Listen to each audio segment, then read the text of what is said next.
Call this meeting in order of the City Council, regular meeting from Monday, May 5th, 2025 at 6:30 p.m. Please all rise for the Pledge of Allegiance. I pledge allegiance to the flag of the United States of America and to the republic for which it stands, one nation, under God, indivisible, with liberty and justice for all.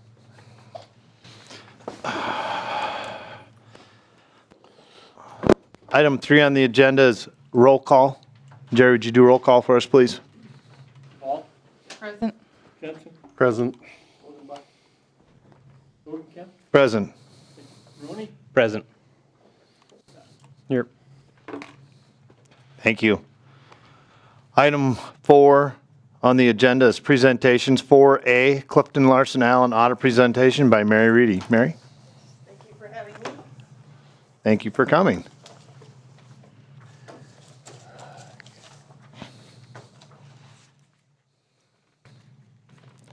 This thing. Oh my God. Perfect. So we got done with the audit. Everything went great. Able to do, I think, almost all of it, if not all of it, remote, obviously with your transition over in the old building. But management got us everything we needed. Thought it went pretty smooth with everything, all of the turnover and everything. But we did issue the bound financial statement, and then I provided the presentation. So we'll just go through the presentation. Everything from the presentation does tie back to the financial statements. But again, feel free to stop me at any time if you have any questions. So slide 2 is the agenda. We'll go over the audit results, the financial results, and then any key issue or summary items. So page 3, overall the city audit results, an unmodified opinion or a clean opinion, so highest level of assurance that us as auditors can give. We do have 3 material weaknesses: segregation of duties to be expected just with the size of the office staff, internal control of the financial reporting process, so we just prepare the bound documents. We do have management review those, so we want to make sure they're in agreement with the numbers, so we get that before we issue. And then material audit adjustments, so we are still coming in and helping with some of those, just those year-end entries. Nothing major. So on a month-to-month basis, your information is accurate, right? We're just coming in and helping with that end process. And we're working with management too to kind of limit those and get those more set going forward. And then this one could potentially go away. We'll keep working on that. Minnesota legal compliance, we test about 7 areas there. No issues for 2024. So overall good and clean audit for legal compliance as well. Page 4, we just like to take a look at your government-wide revenues and government-wide expenses. So on here, it's if you were running a business, you have depreciation. We took out your principal payments on bonds. So when you look at this, your far left is your revenues. So a big piece of your revenue coming in is at 65%. Again, you're a little unusual with your city and the way you're funded, right? You're getting more of your funds through property taxes. A lot of others get a big chunk of intergovernmental, right? Your LGA. So big piece is your property and other taxes. And then charges for services. Those actually increased from last year. A big piece of that is your license and permits, actually increased pretty significantly this year, and then your sewer charges are going to be in there as well. And then government-wide expenses. So here you can see your public safety. It's going to be the biggest expense there. Streets and highways at 24%. Then you have your sewer and general government there. So page 5, then we break it down just to your governmental fund revenue. So no sewer type, and then this is strictly, it won't have depreciation and such in there. So property taxes at 78% here, licenses and permits about 6%, and then here you can see you do get a little bit of intergovernmental revenues at 5%, and then your charges for services total is about 4% there. Pretty consistent year over year with this allocation. Page 6, your governmental funds expenditures. So this is where you're going to see the big change, right? So with governmental fund expenditures, we don't book capital assets, we show it as capital outlay. So your big piece here is 20% of the pie, right? You had quite a few projects going on. You started the City Hall project, and then you had road projects going on as well. So quite a bit of expenses related to capital outlay. General government at 33%, and then you have your public safety at 30%, and street and highways at 12%. Page 7. So we like to show the month of expenditures in general fund balance. You operate, obviously, as we discussed, pretty heavily on taxes. So you really need that first 5 months in fund balance to pay the bills, right? Because you don't get your taxes until May, June timeframe. So we like to, the state recommends to have 5 months there. Right now you're at about 6, so you are slightly above target. But if you look at your expenditures down at the bottom, you went from 2.8 million last year to 3.6 million, right? So as your expenses increase and your fund balance, it increased a little bit, it's still gonna bring that balance down. So it really can fluctuate year over year depending on the type of and amount of expenditures that you have. Page 8. This just gives you a comparison going back to 2020. Here's your general fund revenues and expenses. So revenues are your dark blue, expenditures are light blue. So revenues at about 3.9 million, mostly increase in taxes and grants. And then expenditures increase due to the wage increase and the fire payments. You also bought quite a few miscellaneous equipment, right? Your dump truck and things like that. So revenues came in over budget by about 284,000. A lot of that was your due to your Sourcewell grants, and then we talked about the business licenses coming in pretty much higher than expected. Okay, page 9. Debt service fund revenues and expenditures. Revenues remain pretty consistent. Expenditures related to the new debt issued. So what happens with debt service right now is you're funding and holding that $1.3 million bond for the fire district, right? So we had to book that as a receivable, and then we'll show those payments coming in, and then the balance will be offset to this 1.3 million. So you'll see a little bit more activity in that fund than you're used to, but just know that you're getting those payments from the fire district to pay the principal and interest. So right now you're sitting at fund balance of about 1.6 million. Okay, so page 10, revolving capital fund. Here's where you're going to show whatever projects you have going on. Obviously this year pretty significant, over 1.4 there. We had the City Hall project, and the road is going to run through this one.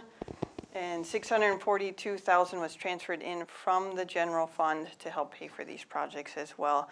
So you have that minimum fund balance, and then you transfer to your revolving capital at the end of the year. So fund balance right now about 3.6 million. So you'll see that cash flow go down a little bit as you continue to finish up all of your projects. Page 11, cemetery fund revenues and expenditures. Increase in revenues, you just increase taxes in this fund, and then expenditures increase. You did take on some new projects in 2024. You transferred out 5,000 with a total fund balance about 202,000 at the end of the year. Page 12, your EDA fund. Revenues come in mainly from taxes. Expenditures pretty consistent year over year. Again, it looks high, but you only go up to 4,000. So it can be a little misleading. So ending fund balance of about 2,700 there. So sewer fund operations, overall you had a net increase of cash about 198,000. Now remember, sewer fund, you're funding depreciation, you're funding your assets, things like that. You actually do come in with a cash flow used by operating activities about 74,000. So really your operating revenues is not high enough right now to pay for your operating expenses. So you probably want to take a look at that, because that's really where you want to be, is you want to have those operating revenues high enough to include all of your operating expenses. Now, we get sometimes that the enterprise funds don't fully fund depreciation, right? Sometimes it's a little bit hard. But when you look at cash flow doesn't have depreciation in it. And right now, again, operating revenues are not meeting operating expenditures. So you really want to take a look at that, see if you need to adjust those rates to kind of cover that gap. So net, you had an overall net decrease in that position of about 54,000. And depreciation right now is about 244,000. So you'll really want to take a look at that and monitor that. Your investment earnings was about 178,000, and you really can't rely on that year over year, right, to help fund operations. So that's a big piece of why you're actually only 54,000 negative. What was that investment income again? About 178,000.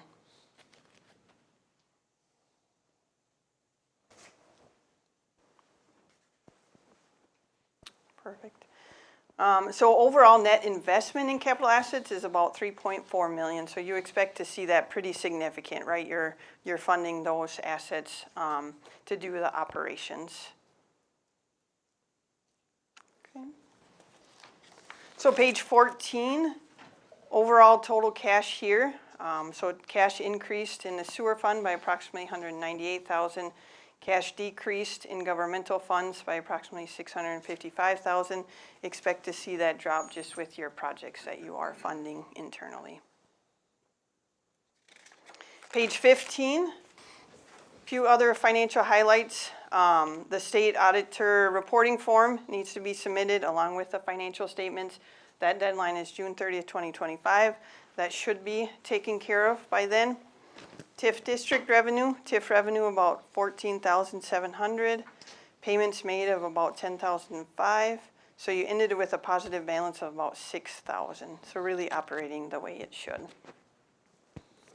Page 16, financial stability. So general fund had an increase of approximately 126,000 after you transferred out about 219,000.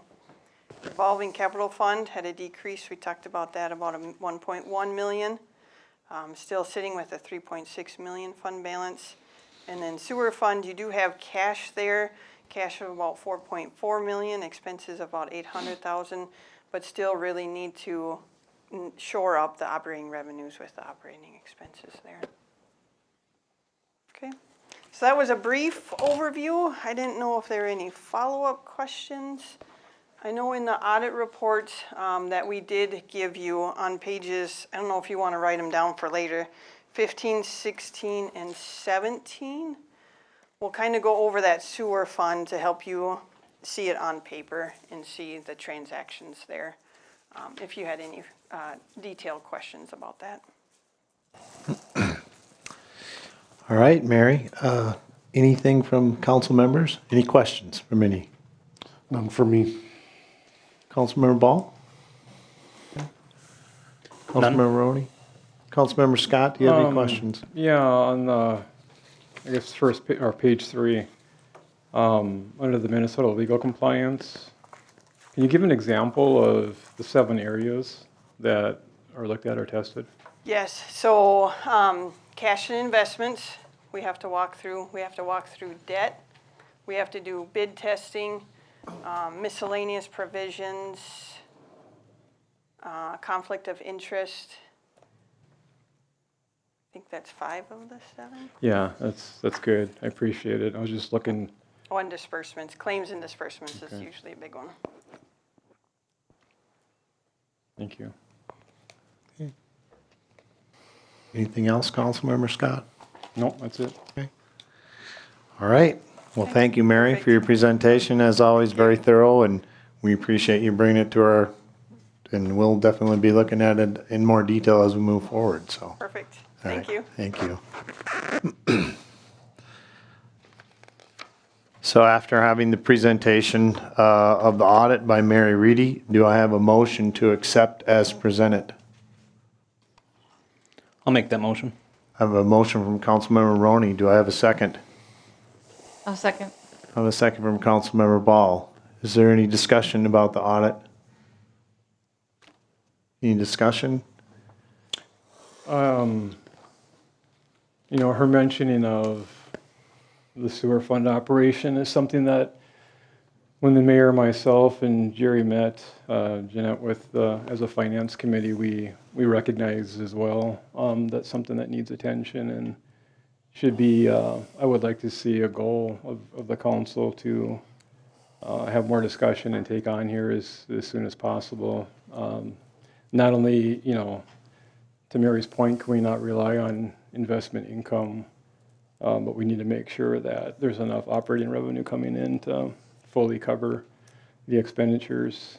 We did make an adjustment to how the rates or how the bills were ultimately billed to the end users, I think with some anticipation that we would maybe see a little difference in revenue flow.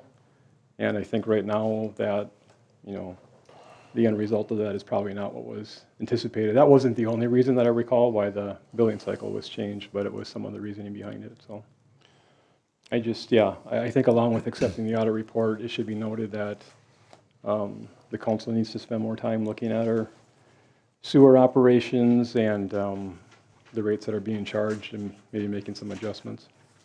Yeah. Just as an add-on, May of '24, we engaged Baker Tilly to do a rate study. It just, due to the administrator's resignation, kind of got put on the back burner, but it was recognized. Yeah, we've talked about it, like that being a need Yeah, over the next few we years and trying to do recognize- it gradually, so it's not just All a at giant. once. Yeah. Yeah, no, I agree. And Councilmember Scott's right. We did in our recent finance committee meeting talk about that with regards to taking a look at that. So it is something as a council we're going to need to revisit, and hopefully if we can get our administrator search wrapped up and hire a new administrator on, we can get that as a part of that and start looking at it as well by doing a study and getting some things put together so we can make some choices on that. But I agree, we need to do something about it. It can't stay as it is when operating like that is not a smart business. So good comments. Thank you, Councilmember Scott. Anything else? Okay, hearing no other discussion, all those in favor to approve the audit as presented signify by saying aye. Aye. Opposed? Abstentions? Motion carries. Moving on to item number 5 on the consent agenda.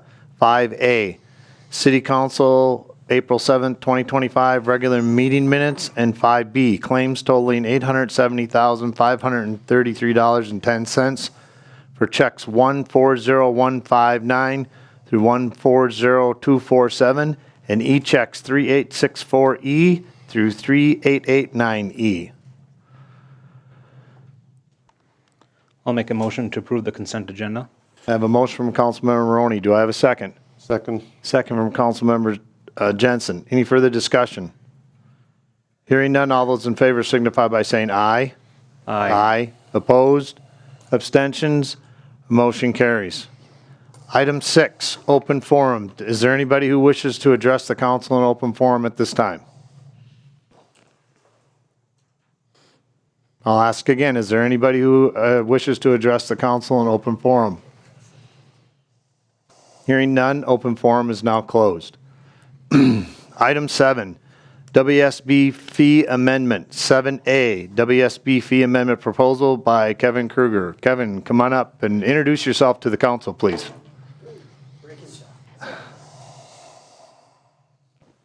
All right, I'm Kevin Kruger. I work for WSB. I'm over our St. Cloud office. I'm kind of taking over for Paul after his departure. So I'll kind of be your new point of contact for this.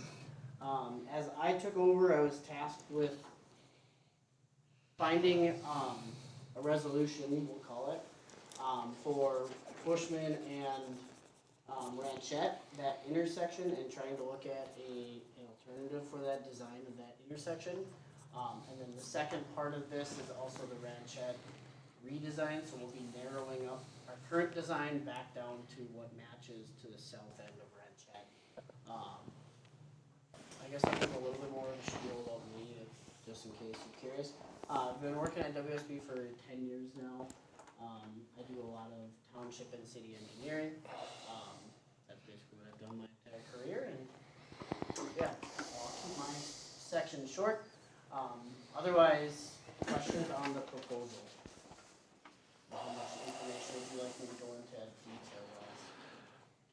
Well, I think what would help, Kevin, is for you to give us an overview of that proposal so that we can understand what it is, that we're looking at as far as probably the parts of it Yep. and what the ultimate goal is if we were going to do this.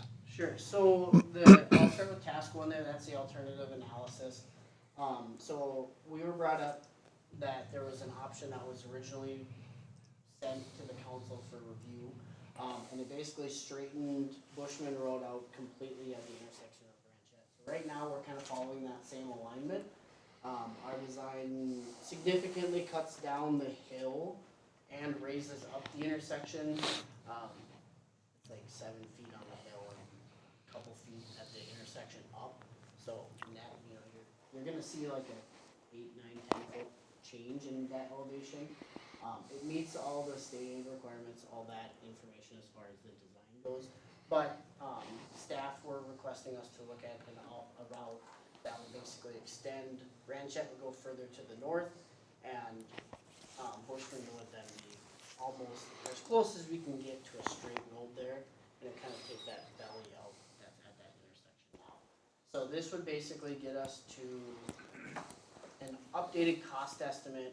If we were to change our design to this new route, we would give you a new cost estimate for what that change in conditions would be. There would be quite a bit more fill in that area than what's there now, extending that into that low ground that's to the north of that intersection. So that's kind of the big item that we're kind of trying to figure out on this. And then also seeing, as we extend that out with the grades on the backside there and the wetlands that are there and whatnot as well, we'd be kind of analyzing to see, will that actually bring our road of Ranchette elevation down? And will that make it, elevation-wise, does that make sense as well for sightlines? So it's kind of analyzing all those different variables there. And then it's also trying to quantify what it would cost to get this to like final design plan set wise.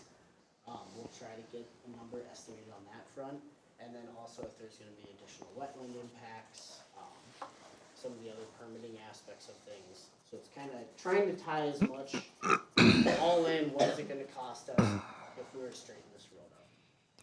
So try to give you guys a number. I mean, ultimately, that's the number you're kinda looking at, and then also evaluating that as a design criteria wise from what's existing, or what our existing plan shows to what the proposal. Okay, questions from the council? Yeah, I have a question. Paul Sandy had sent Joe Zern an email back in February 11th that I had forwarded on to the council. If the council decides not to proceed with this, is WSB at this point prepared to present a final design to the council? Yep, I have. So that overlay that where you change some of the grades? I can show you that right now. Okay, well, the attachment was there, but I just wanted to, make sure. Yeah, so we're at a signed plan set currently. So basically what we're currently sitting at could essentially go out the door. Obviously the Ranchette redesign, you're gonna save way more money in materials and everything else than what our fee is on that. So that section still definitely makes sense. It's the alternative analysis section that's kind of the question. Other questions? Councilmember Ball? So maybe my question is just more for staff, like what was the thought process around sort of the request to change the design at this point?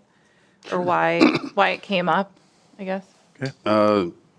The thought process to discussing Ranchette is Ranchette was previously engineered, I believe, 05, 06 to its current level to Cherokee Trail. That was an engineered road.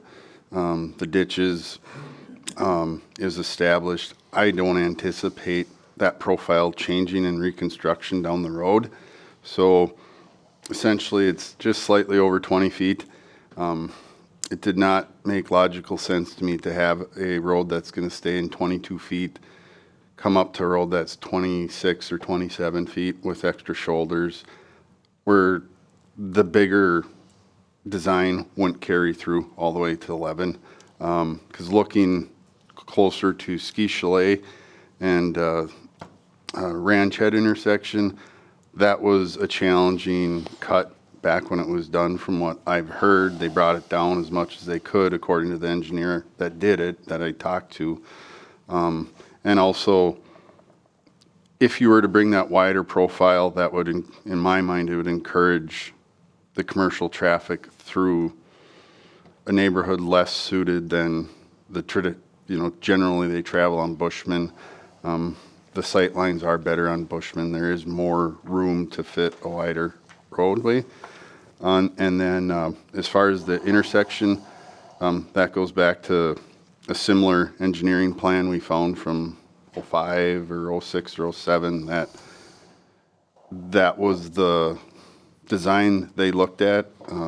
Neil and myself thought that design, it'd be nice to know what's the cost benefit. Because right now, where the dog leg is, there's a power pole on the north side of the road, which when vehicles are sliding straight down, they don't follow the dog leg, they go straight and they almost hit it. Doesn't happen a lot, but this would put the road on the other side, so if you're sliding straight down the intersection, hopefully you'd stay on pavement. That was our thought. Hopefully the cost, in my mind, I wish they'd wash out and we'd get a better project. But the way the project sits now it'll be a better project than what we have, so. Okay, no, that's Answer helpful, your thank you. questions, okay. Other questions from council? Councilmember Scott, do you have any questions about this? No? I guess not so much a question as just a general comment. I guess I'm struggling to understand the benefit of spending the additional money to do an alternate analysis. It sounds like the plans with the original scope, which would be the current scope of work to design that intersection, would improve that intersection to safety standards and be fully functional. Unless I'm misunderstanding something, again, I'm not sure for the additional $20,000 cost, what we're really going to come out of it by way of any tangible benefit. So, as far as the alternative analysis, that's the 11,676, so figure 12 grand, and then 7 grand on the other one. So either way, I'd highly recommend the Ranchette redesign. You're gonna save more money than what that's gonna cost in materials. So I for sure recommend going with that section of the proposal. The section that kind of you're discussing there is the alternative analysis.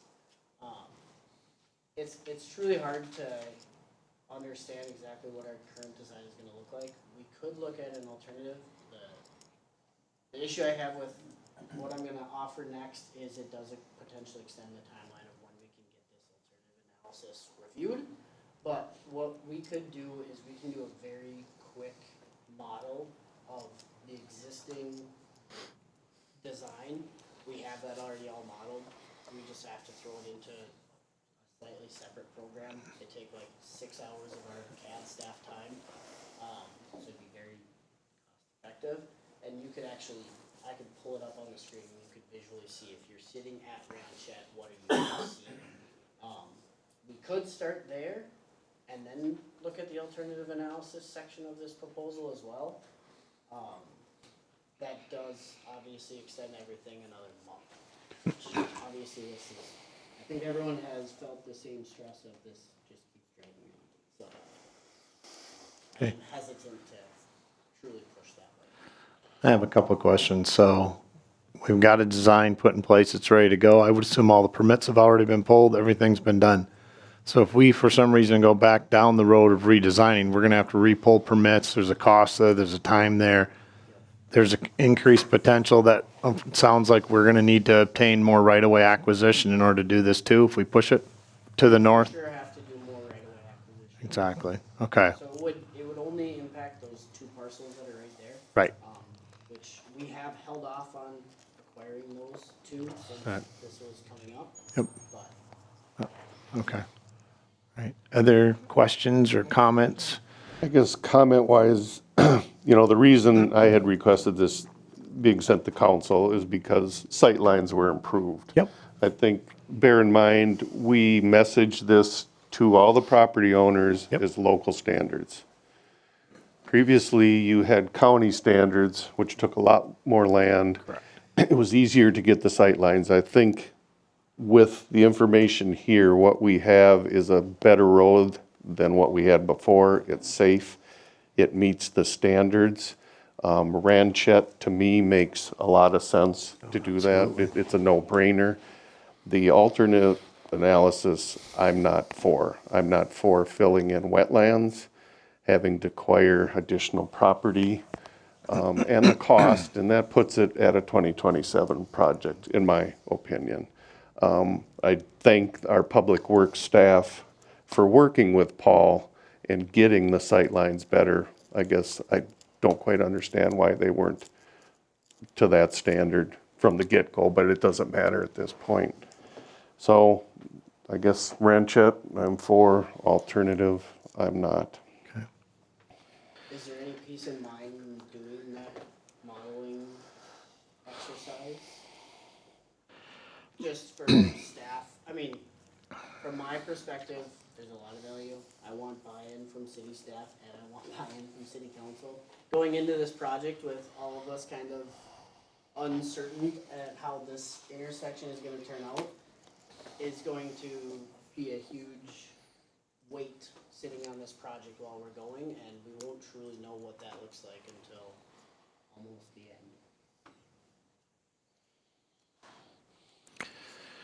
Is that something that could be put on the city's website so the general public could take a look at that? Create some level of like a visual, I think.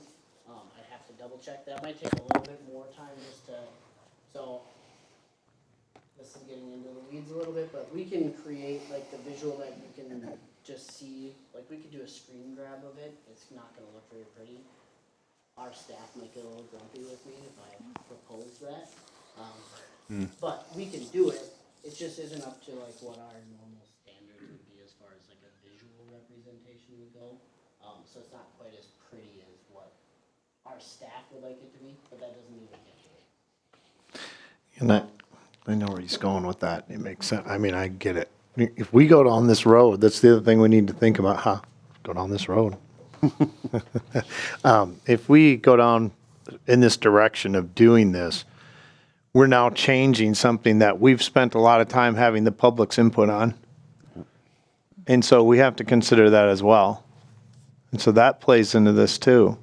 I think that might be where Councilmember Scott might have been going with that, and I get where his point is, because if we're gonna make a change to the design, there's a public process that might have to take place with it too, and so that gets into timing and length and that type of thing, so it's a tough one. But at the end of the day, council, we've heard the presentation, and I guess we need to make a decision on where we want to go. I just want to say I do thank the staff for taking the time to look into this and dig into it. I also want to say that I'm sorry that this couldn't have been done earlier. But it is what it is, and here we sit today. So it's up to us as the council now here to decide what we want to do moving forward. So I'll leave it at that, and I'll leave it to the council to determine what direction they want to go. So, council? There's a couple different ways you can look at this. We could, if the council is interested in going down this road to do the whole thing, somebody could propose a motion to do it. You could also propose something that does part of it but not all of it. So there's some different options. Yes, Jerry? Just a question, as far as the model that Kevin was talking about, is that extra cost, or is that included in the cost of the original proposal? Or So not? this would include a visual representation. So let's assume we didn't do the full-blown analysis, but we just wanted the visual. of what's there, what's proposed today and what that intersection is gonna look like. What's the extra cost to that? We'll throw out a number of $1,000-$1,500 on the high end. And it'd just be, we only bill you for whatever our staff actually spent on it, so when I talked to our folks that do this is what they specialize in, he said, if it's built out really well and it looks really nice, it can take me an hour or two. If there's a decent amount of work that I have to put into it, it might take me upwards of a full day, if not a little bit more.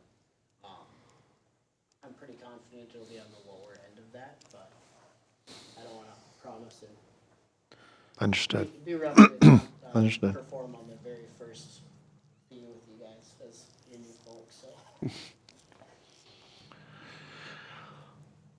All right, council. Well, I'll make a motion to split this up, and after reviewing the information that was forwarded on to us by Administrator, the Ranchette Drive design change, I'll make a motion to approve that design change as our memo outlined that we could be potentially seeing a savings up to $125,000. Yes. So I'm going to make a motion to approve the Ranchette Drive design change in the amount of $7,662 for now. I'll second. So I have a motion from Councilmember Maroney to go ahead with approving the Ranchette Drive design change as put together by WSB. I have a second from Councilmember Jensen. Do we have discussion on this? Hearing no discussion, all those in favor signify by saying aye. Aye. Opposed? Aye. Abstentions? The motion carries. So it looks like what we're looking at moving forward with then, Kevin, is for you guys to go ahead and do a piece on the Ranchette Drive design and bring it back to us, and we'll go from there with it then. All right. Thank you for your time. Bef- Yeah, go ahead, Jay. I think myself and the council probably needs to get an update of where you are in the acquisition part of this. Do you want me to cover Project. that now, or do you want me to cover that later? We haven't It's up to scheduled, you. I think you can cover what you can publicly as far as the number of individuals that have signed, where we're at, and how many are left. Yeah, so I would need to double check exactly how many are left. We just had 2 more signed literally tonight on Ranchette. So that one's kind of moving along. And then there's 3 administrative settlements that we'll be discussing tonight. So, I don't know how much you want me to go into those, but So, should be looking pretty comfortable once we have some discussion. So, potentially 5 additional that will be signed. 4 to 5 tonight. Is that closed session? Real soon. so we had 5 originally, and there, you're talking about 5 more that you've, Let me pull up that exact file.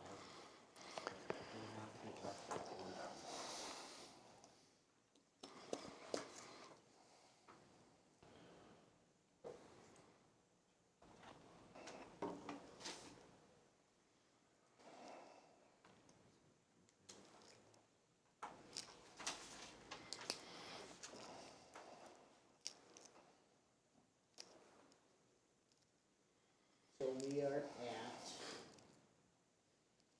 2, 3, 4, 10 that are signed, plus the 2 that are signed tonight. Then there's the 2 that are on hold, obviously, those are the Bushman Road ones. There's a verbal agreement on both of those pending what we decided tonight. And then there's a couple other ones that'll be the administrative settlements tonight. so we have guaranteed how many of the total? 12.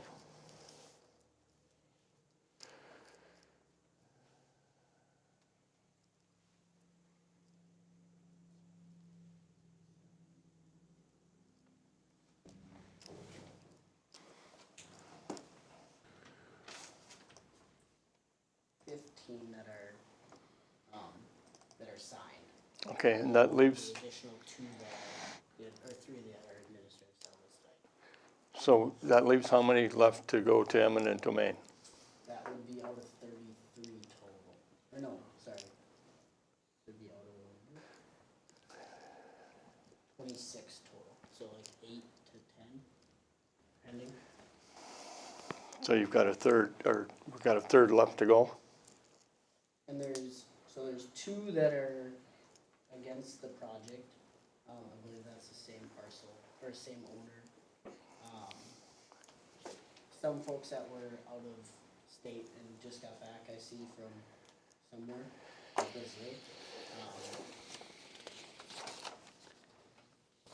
So there's a handful that still need to, I would say there's three-ish, four to five that are like questionable if they're willing to sign this book. In total. That That said, might continue to move forward. Okay. And the two of them, I would assume are pretty confident that they'll end up going that route. that said, can we be assured that we will know by next council meeting a final number and where we have to go as far as the eminent domain is concerned? I think we need to get to a point of Right. starting that process. Yep. And if we don't, as Mr. Jensen said before, that we're probably going to be into 2027 again. Yeah, so once we started that time clock, it's kind of waiting for that time clock. There's only the two parcels that have stopped communication with us. Everybody else is still communicating, waiting on a spouse to come back or still working on meetings and that aspect of things. So I'd say the two, we're gonna continue moving forward with that route. And that's what our right-of-way folks have also planned for. And then the other ones we'll continue to discuss with and see if we come to an impasse that we need to continue down the eminent domain route. So, I guess my concern is the fact that if we come to Breezy and talk to these people once a month, right before a council meeting, probably isn't enough to get the job done. I get you there. They're consistently bugging them. And then, they've actually traveled up here a couple times throughout the month to get signatures. They try to wait as long as possible until, they're pretty close on a signature. So we had a couple meetings today and a couple meetings next week, actually, or later we have 2 meetings scheduled later this week for pending the, outcome of tonight's administrative settlement portion. So, I didn't anticipate that we were going to have the administrative portion this evening because we didn't get any notification of that. And, I'm sorry. or if we did, I missed it, and we're going to have to wait That's till, okay. We'll wait. we're going to have to wait till the end of the meeting to do an administrative. Yep, I plan on sticking around, so. If the council wants to get into that in a special session, they would have to wait till the end of the meeting and Yes, go into special understood. session. We'd have to go into executive. Yep. So, yep, I understand. So, yeah, we'll hold off on that till then. But yeah, I would encourage again, we had a meeting. There was something I made very clear, wasn't it? Yep, What was that? keep moving it forward. And communicate, Yep, okay? Make sure that everybody's on the same page of what's going on. yep. So that we know, so our staff knows, so that there aren't surprises. Okay? So I think my words were in the meeting, over-communicate. And our staff will tell you if you're over-communicating too much. So. All right, anything else for Kevin before we move on? Well, I guess I'm just looking for clarification on how, I understand that we're going to be getting into discussions on administrative settlements of acquiring some of the property. How do we do that when the agenda is not amended and it wasn't part of kind of the planned meeting for tonight? We're adding an agenda item effectively? You would have to amend the agenda to include a special session. If we wanted to. Well, Or I you just can want to put it make off. sure that Nope. whatever's being done and how it's being handled, that it meets, among other things, the requirements of the open meeting law. That would be a special session? Yes, It would be, we'd go into executive session. So we'd have to add that at the end of the agenda if the council wants to do that, but I hadn't gotten to that point yet. Okay, yeah. Is there anything else for Kevin? All right, thank you, Kevin. Not a I problem. would Thank encourage you to stick around. All right, council, now we can address the next piece. Do we want to add to the agenda tonight to enter into executive session to discuss that, or do we want to hold off? It's to the pleasure of the council, and I'm willing to do either. But only unless the council wants to move forward with it tonight. If not, it's going to have to wait. I would rather just add it to keep things moving along, but I would agree. I would agree. We're here. Okay? It's a closed session anyway. It's, even if it was on the agenda, nobody can attend it. And then whatever we come out of, if there's a decision to be made, will be posted on YouTube as well. All right, so, Councilmember Scott.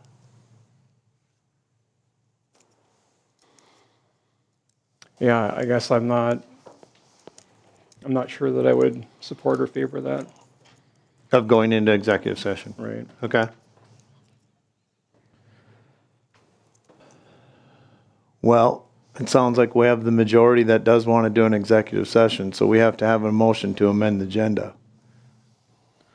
I'll make a motion to amend the agenda and add an executive session for so that would be number 18. And move Second. adjourn to 19. I have a motion from Councilmember Maroney to amend the agenda to add item 18 to executive session for the Bushman Road project. I have a second from Councilmember Ball. Any discussion? I'll say this. In the future, that's not the way we're going to do this. I'm not happy about having to do it, but I've got a council that wants to move forward, so we're going to move forward. But we need to make sure we have information ahead of time so these things can be put on the agenda and done that way. All right. Any other discussion? Hearing none, all those in favor signify by saying aye. Aye. Opposed? Aye. Aye. The motion carries.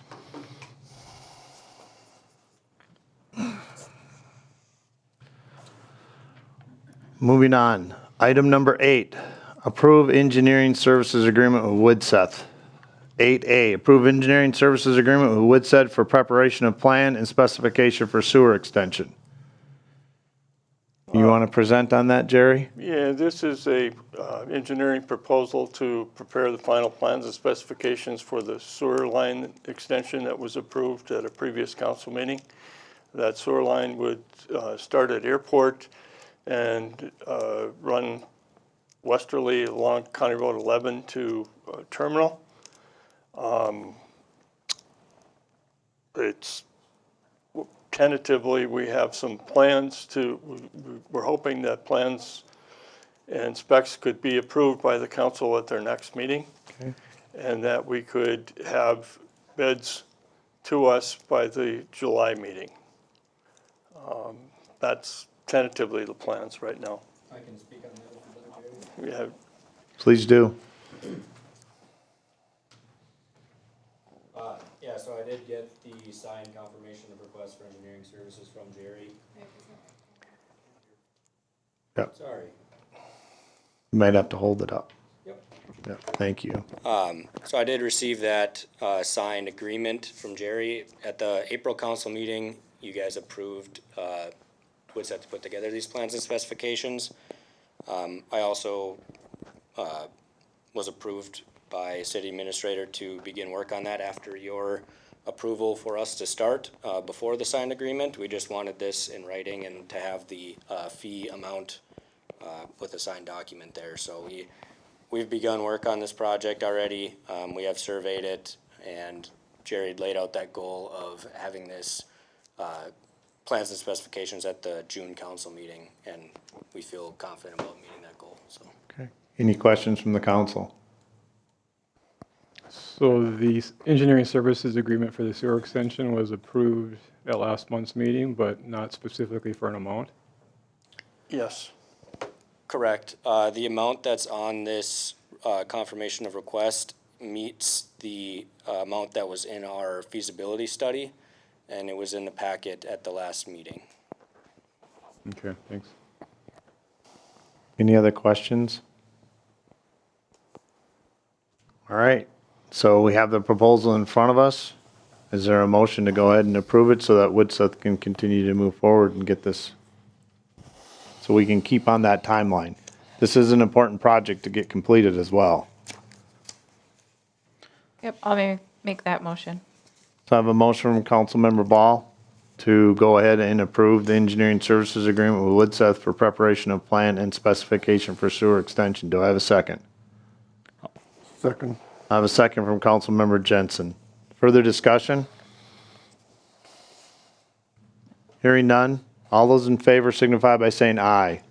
Aye. Opposed? Abstentions? Motion carried. Thank you. Thank you.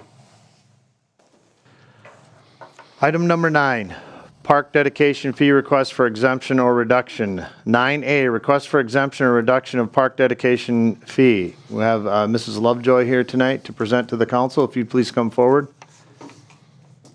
Please state your name and your address. My name is Sarah Lovejoy, and my address is 7036 Nickel Road.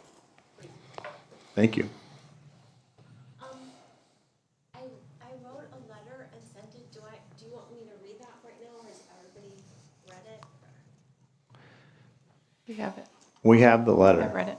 So hopefully the council's taken time to read it and review it. So no, Ms. Lovejoy, you would not have to reread it for us. Thank you, though, for asking. So, other than the letter, the other information that I brought, which I'm sure you also have, is the subdivisions that are similar, and also the letter from the lawyer. So I don't know, it seems like you guys already have most information. I'm happy to answer any other questions that you might have. Basically, I'm just asking for some consideration in the fee or changing the ordinance, I think is what the lawyer was suggesting. Okay. I don't have any idea what that means for me and what I'm supposed to do. No, that's at this okay. point. So, All right. so yeah, I'm asking for your consideration in this and lessering the fee. I came up with a 500 just with some advisement, but I'm willing to be flexible if you guys are willing to work with me on that. Okay. All right, thank you. Does the council have any questions for Mrs. Lovejoy before I ask her to return to her seat? Any questions? Okay. Go ahead, Councilmember Scott. So this is the 10-acre property that you own that you want to split or have split into 2 5-acre parcels? So the 10-acre parcel was, I'm guessing, originally part of a subdivision or a plat? Do you know? I did Jerry? It was, it's meets and bounds property that's never been platted. This is the Okay. first plat that's been part of that. And she went to planning and zoning and asked for it, and they approved it. Council approved it as well.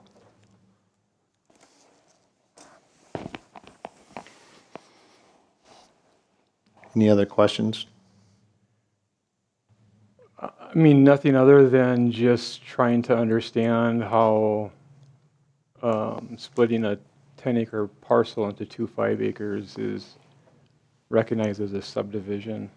To me, that's more of a lot split. So when I read the park dedication statutes, it really, to me, makes it pretty clear that park dedication fees are in a scenario where you have a subdivision that is drawn upon other public resources, such as roads needing to be constructed, sewer potentially needing to be ran, things of that nature. I don't know how, in a scenario like this, we would support a park dedication fee when, I'm assuming access to your property is already established by way of the city street. The split isn't really putting any more pressure on city services as a whole. And again, at least as I look at the park dedication statutes, it really seems to dovetail with more of a scenario where you've got, more than just two properties in consideration. It goes to multiple lots being established, where again, access and water and sewer and considerations like that are at play. So I guess, all that to say, I would not be in favor or support charging a park dedication fee in this scenario. Yeah, I agree. It doesn't seem like the meaning behind the statute, like the intent. And even when I got to the may require, when it's land, may require 10%, it's not even mandated, but then when you get to the next paragraph and it talks about if it's cash in lieu of land, then it seems like it does mandate a certain percentage. I think the ordinance has to be changed, or should be changed, in my opinion, for these sorts of scenarios, because I do agree with Councilmember Scott, that doesn't make sense. Again, I'm not clear on what that would mean for you if and when that was changed, like if we could get a change and get it approved at a city council meeting, does that impact you? Since that's already in the works, I don't know. Correct. But Councilmember Jensen, did you want to I comment? agree with Councilmember Scott. I mean, I think he explained it in detail, and I agree. Anything from Councilmember Roney? Nothing further to add. I was in favor of reviewing the ordinance. I don't think a decision can be made because our ordinance is pretty clear that, subsection C, if it's even done by meets and bounds, it still applies. So I think before we can rule on what that fee is, I think that ordinance has to be amended first before we can actually state what we're going to be doing. yeah, I think you run Timetables, into an issue with the going against the ordinance otherwise. yes. Absolutely. And we have it from our attorney that he's recommending that we not do that. And it makes perfect sense, and especially in the case here, one parcel split to two. It's not a large subdivision. It's Right. not creating 50 homes with that and whatnot. This is just a simple division. However, our ordinance doesn't call for that. So I would have a tendency to agree with that concept, is that I'm not in favor of making a decision on this at this time. This is my comment. Until we've reviewed that ordinance and taken a look at it and had changed or made the decision to keep it. Because I think if we go ahead and make some type of a decision now on this, we're going against the ordinance we currently have in place, which is a violation. So if we're going to follow the rules, so I think then with that being said, I think what we need to do is take a look at the ordinance, and that takes time, but I think we can have something done where it can be reviewed and a new draft put together on this and have us review it and make a decision on it. I'd agree. I agree. I do too. Yep. Okay. Councilmember Scott, do you think that's the correct way to go? I can go along with that. Okay.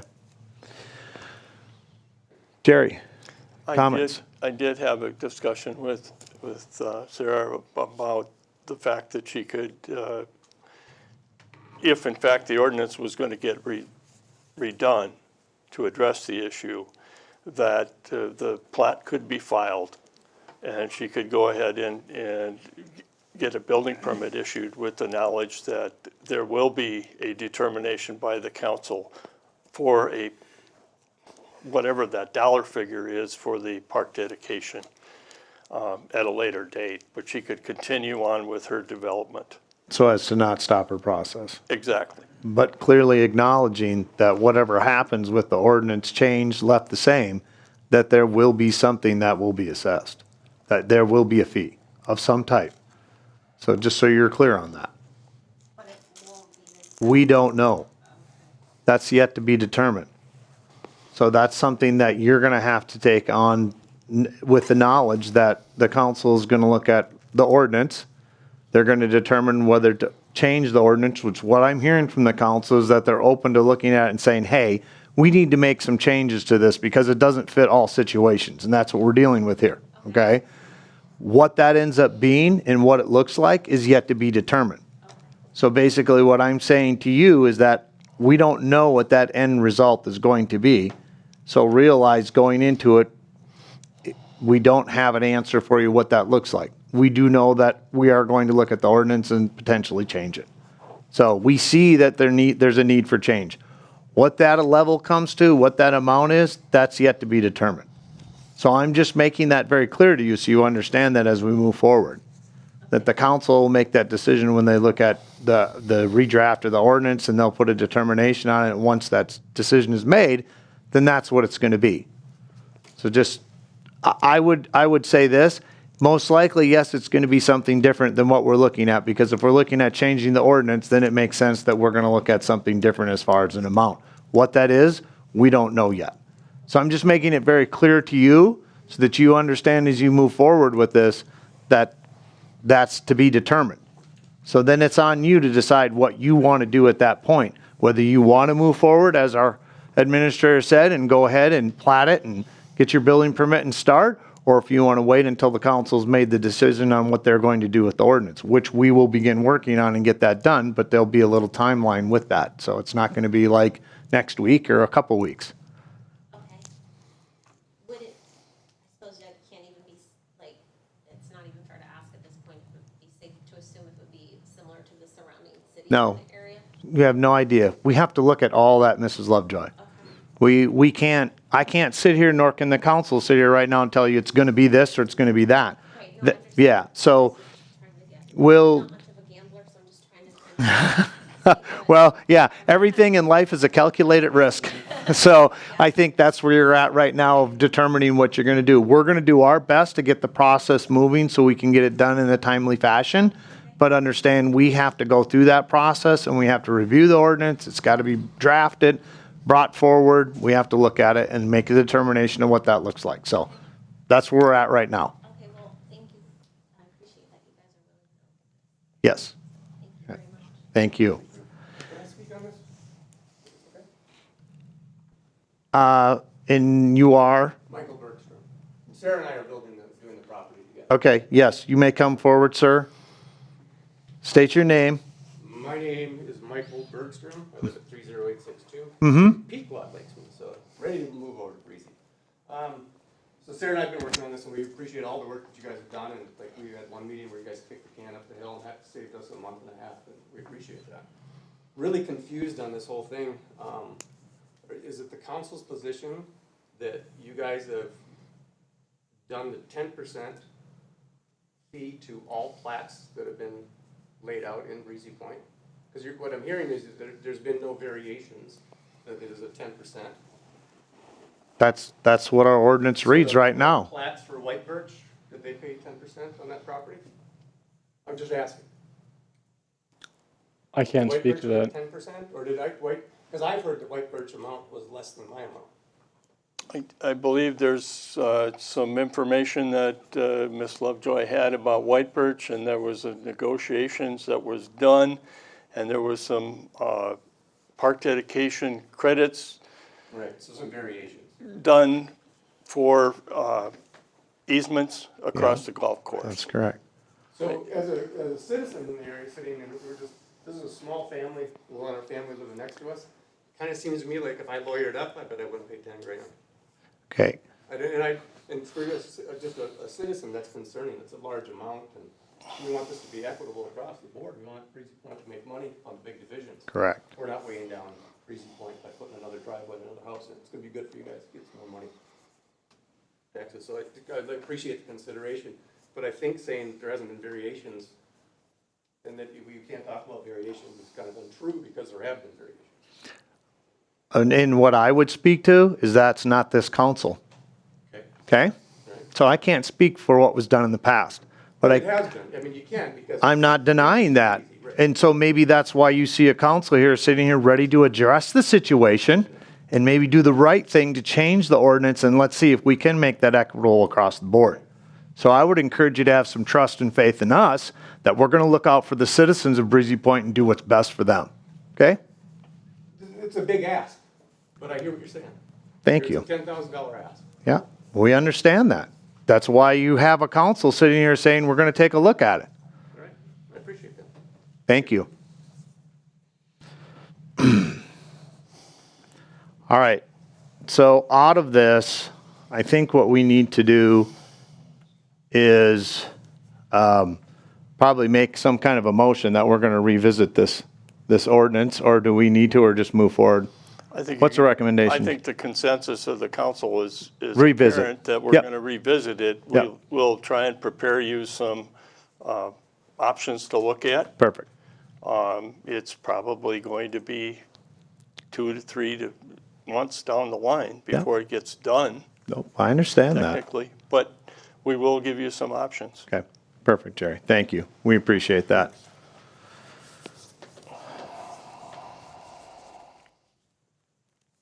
All right, moving on. Item 10, disc golf discussion. Item 10A, disc golf council discussion. I'll start this off. So we had a constituent come to us, I believe, in March's council meeting and make some recommendations to the council of what they would like to see done with the disc golf course. And those are listed in the packet. A couple of them, and I'll get down there, let's see, so I can read them off. Bear with me here as I go through my agenda.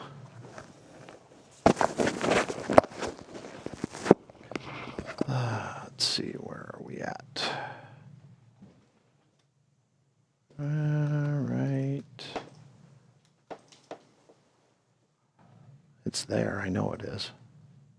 I saw it in there.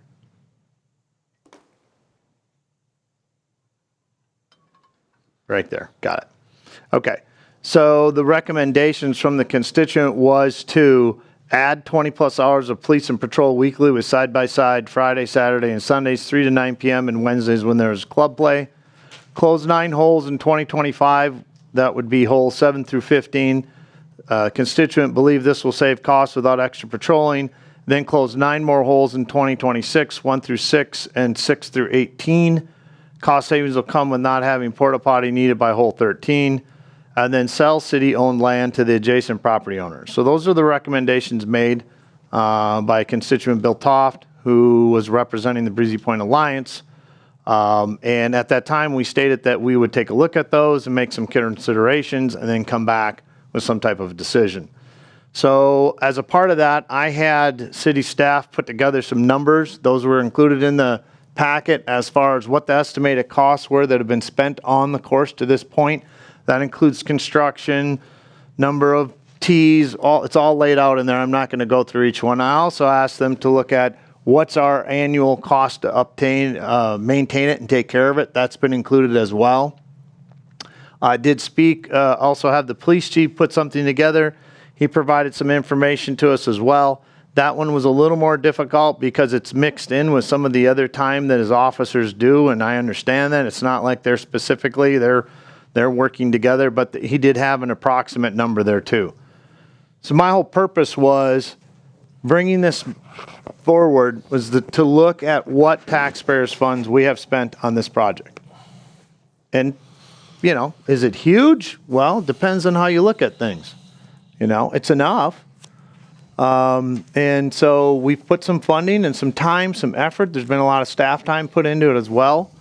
And so I wanted to bring this information out. And the other reason I brought this up, we needed to get back. We need to make some decision on it, but we also need to move forward. Okay?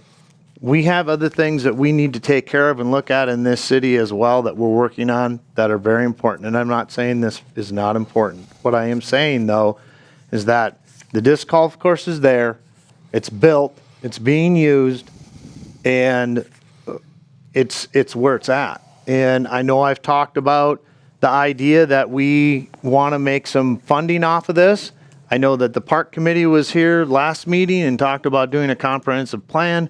I've talked with the chair of the committee as well and made her aware that I want to make sure that they're looking at the disc golf courses as a part of that comprehensive plan and what does that look like and how are they utilized within that to be a strong amenity for this community. So that's just my comments to start with, but I want the council to be able to have or add any comments here as well with regards to this and whether or not they want to take any action on any of these proposals. I also will let the council know too, that if you are not aware of this, I will make you aware of it.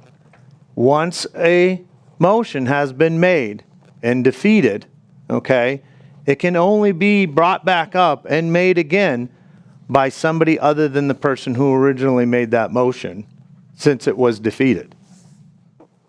So that is as part of Robert's Rules of Order. So just an FYI there for everybody. So I will open it up for discussion. Are there any of the council members here that would like to make some comments? Don't talk all at once. Yeah, maybe I'll start off. I think it's pretty clear over time where I've stood on this issue.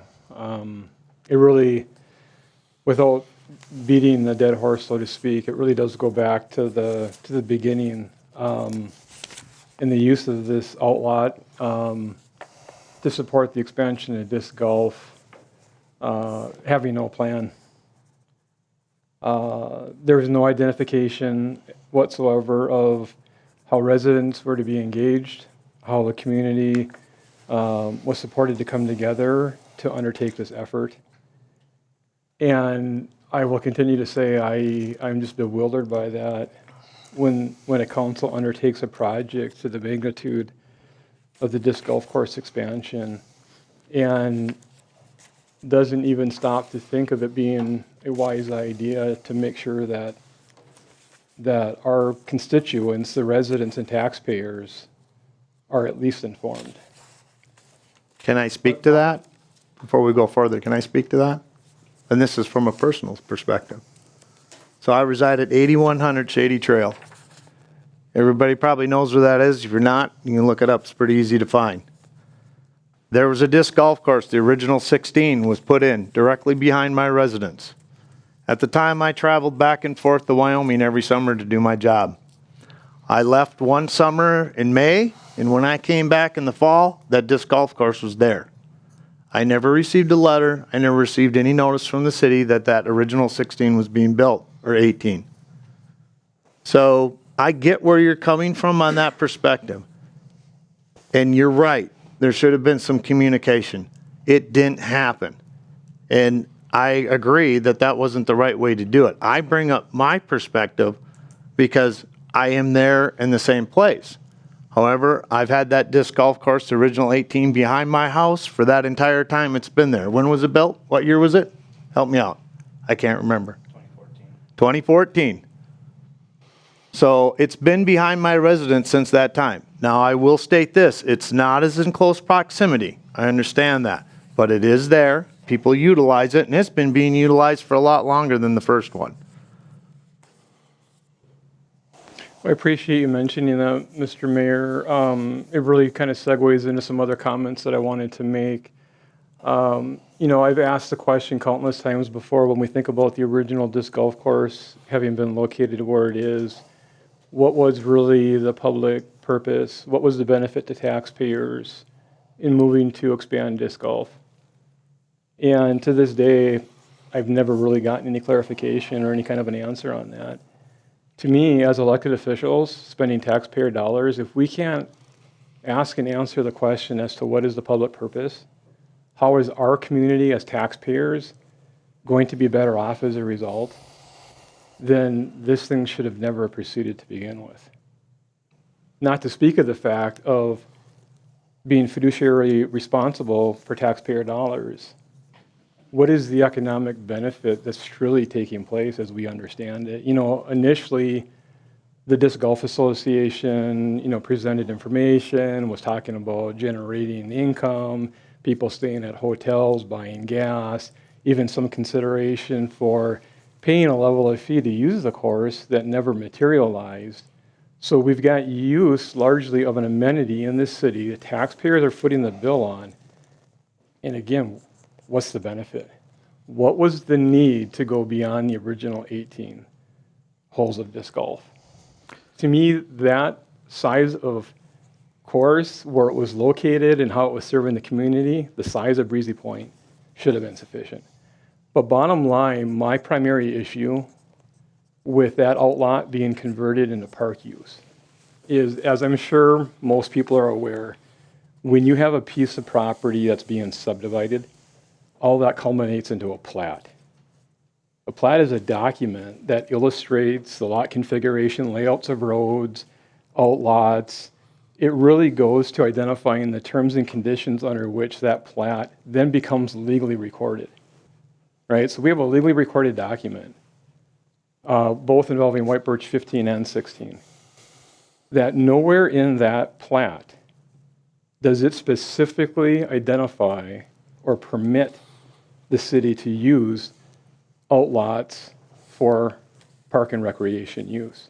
And if you look at the park dedication statutes, Minnesota statutes that we were just talking about earlier, unless that provision, unless that statute is specifically referred to in that plat, those outlots, that property stays for general public purpose, arguably namely for open space.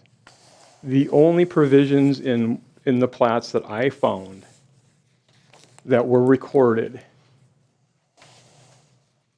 made reference to basically how the subdivision would be accessed. It speaks to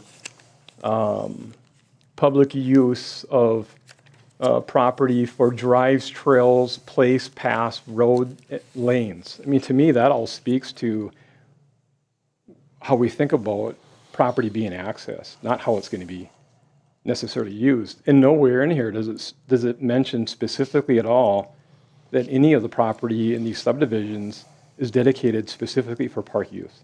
It wasn't part of a park dedication. If it had been, then Minnesota statutes 462.358 should have been referenced.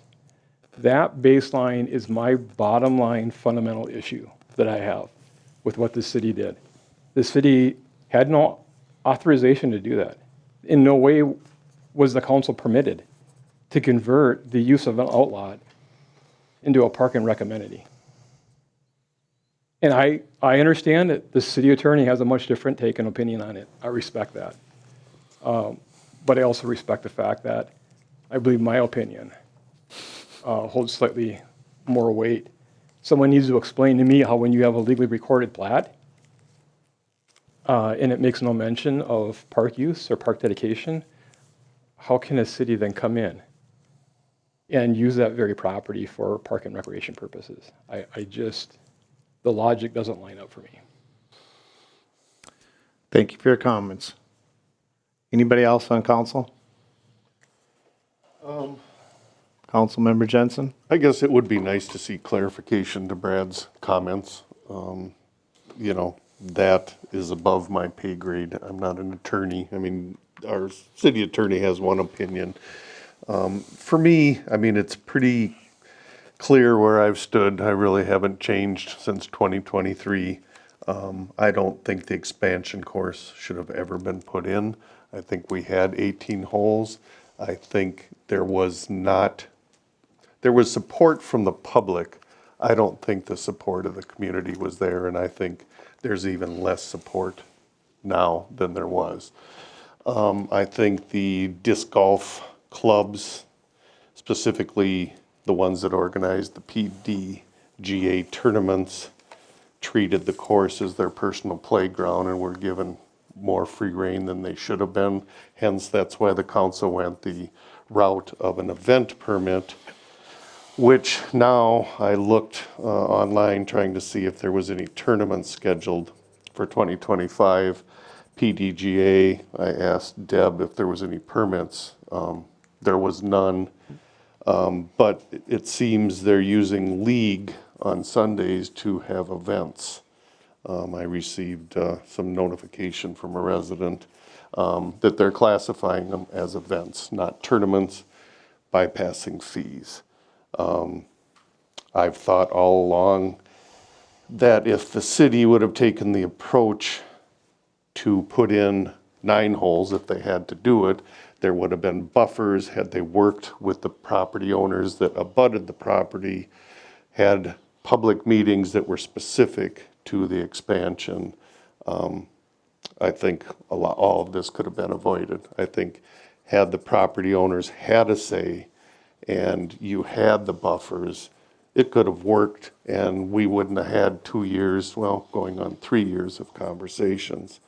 That being said, I mean, I can't make a motion to remove holes 7 through 15.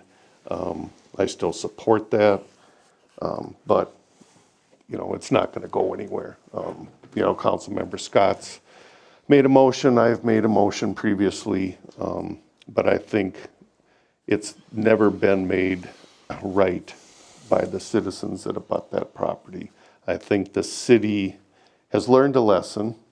I think with the pickleball courts, everybody is acutely aware that if, you know, those get passed and eventually get put in, and they're looking at locations that aren't, you know, right next to properties, because it's a noisy sport. But, you know, other than that, I mean, I've spent 2 years on council talking about it.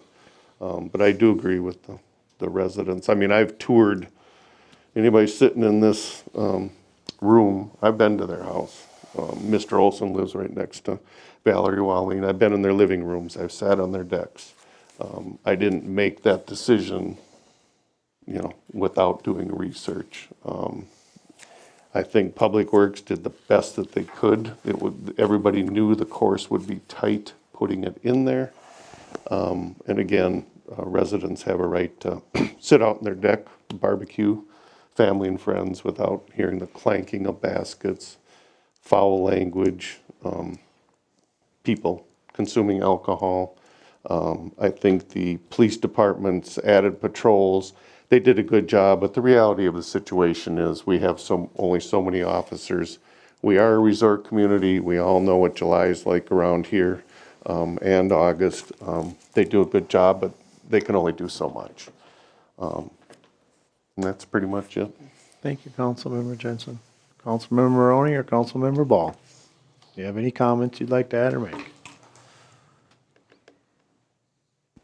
I mean, I don't really have much to add. I think everybody knows sort of my opinion on it. I'm sort of agree with Mayor Rogenkamp. I mean, it's there, it's built. We've talked about, you know, things, and we've made improvements. As you know, Councilman Jensen had said, we sort of learned our lesson from that and improved since then. So it's unfortunate that there wasn't as much communication as there should have been.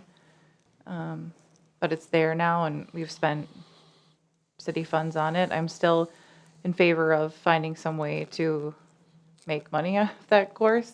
Correct. And I know Mayor Rogenkamp and I were in favor of that a number of years ago, and we were outnumbered. So, you know, maybe that's something that can move forward now, but potentially not, because I know there's just not support for it being there in general. So, sort of in a tough spot there, I think, but my position's known, so. Thank you, Councilmember Ball. Councilmember Maroney? I think my position has been well-known in the past. It was actually, I was serving on the Parks and Rec Board back in 2013 when the Parks and Rec wanted to pursue on investigating about building a disc golf course. And over those course of those years, we developed the first 9, and it was an immediate success. We developed the next 9 to create the 18, immediate success, and all while looking at those outlots as the vision for improving on that complete area. At one point, somebody thought we could mention to me that we could even do more than what the 36 holes are. That's not possible where it's at today. We did learn a lot of lessons. I know when construction started on the expansion, no notifications went out, and there's major concerns about machinery that were on the public parcel, but not notifying any immediate homeowners, and that was a lesson learned by, I believe, staff and council at the same time. You know, we look at the finances of what we put into it, what the maintenance is. I do agree. If we can move forward with, if the decision is to remove or continue on, I believe that we should look at a fee-based, that we can start recouping some costs. I think that's something that even the disc golf community would be looking at entertaining, but this has been a controversial issue for the last 4 years that many don't want to move forward with that presentations and moving forward with that due to the fear of continuing the talk of being shut down. To Mr. Scott's statement of the entire parcel should not even be there, that means we'd have to remove the entire 36 holes if it's legally not eligible to be there. We've had attorney review, and their statement that we had in front of us tonight was that it was able to be done.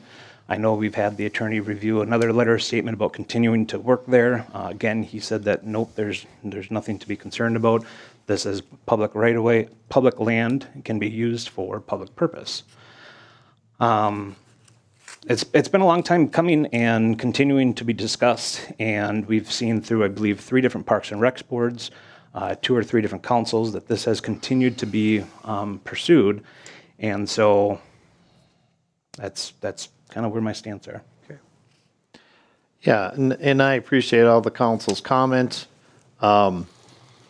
I guess I would just kind of say this. I heard a lot about, well, if we'd have done this or we'd have done that. The bottom line is it's there. And I don't think it's going anywhere.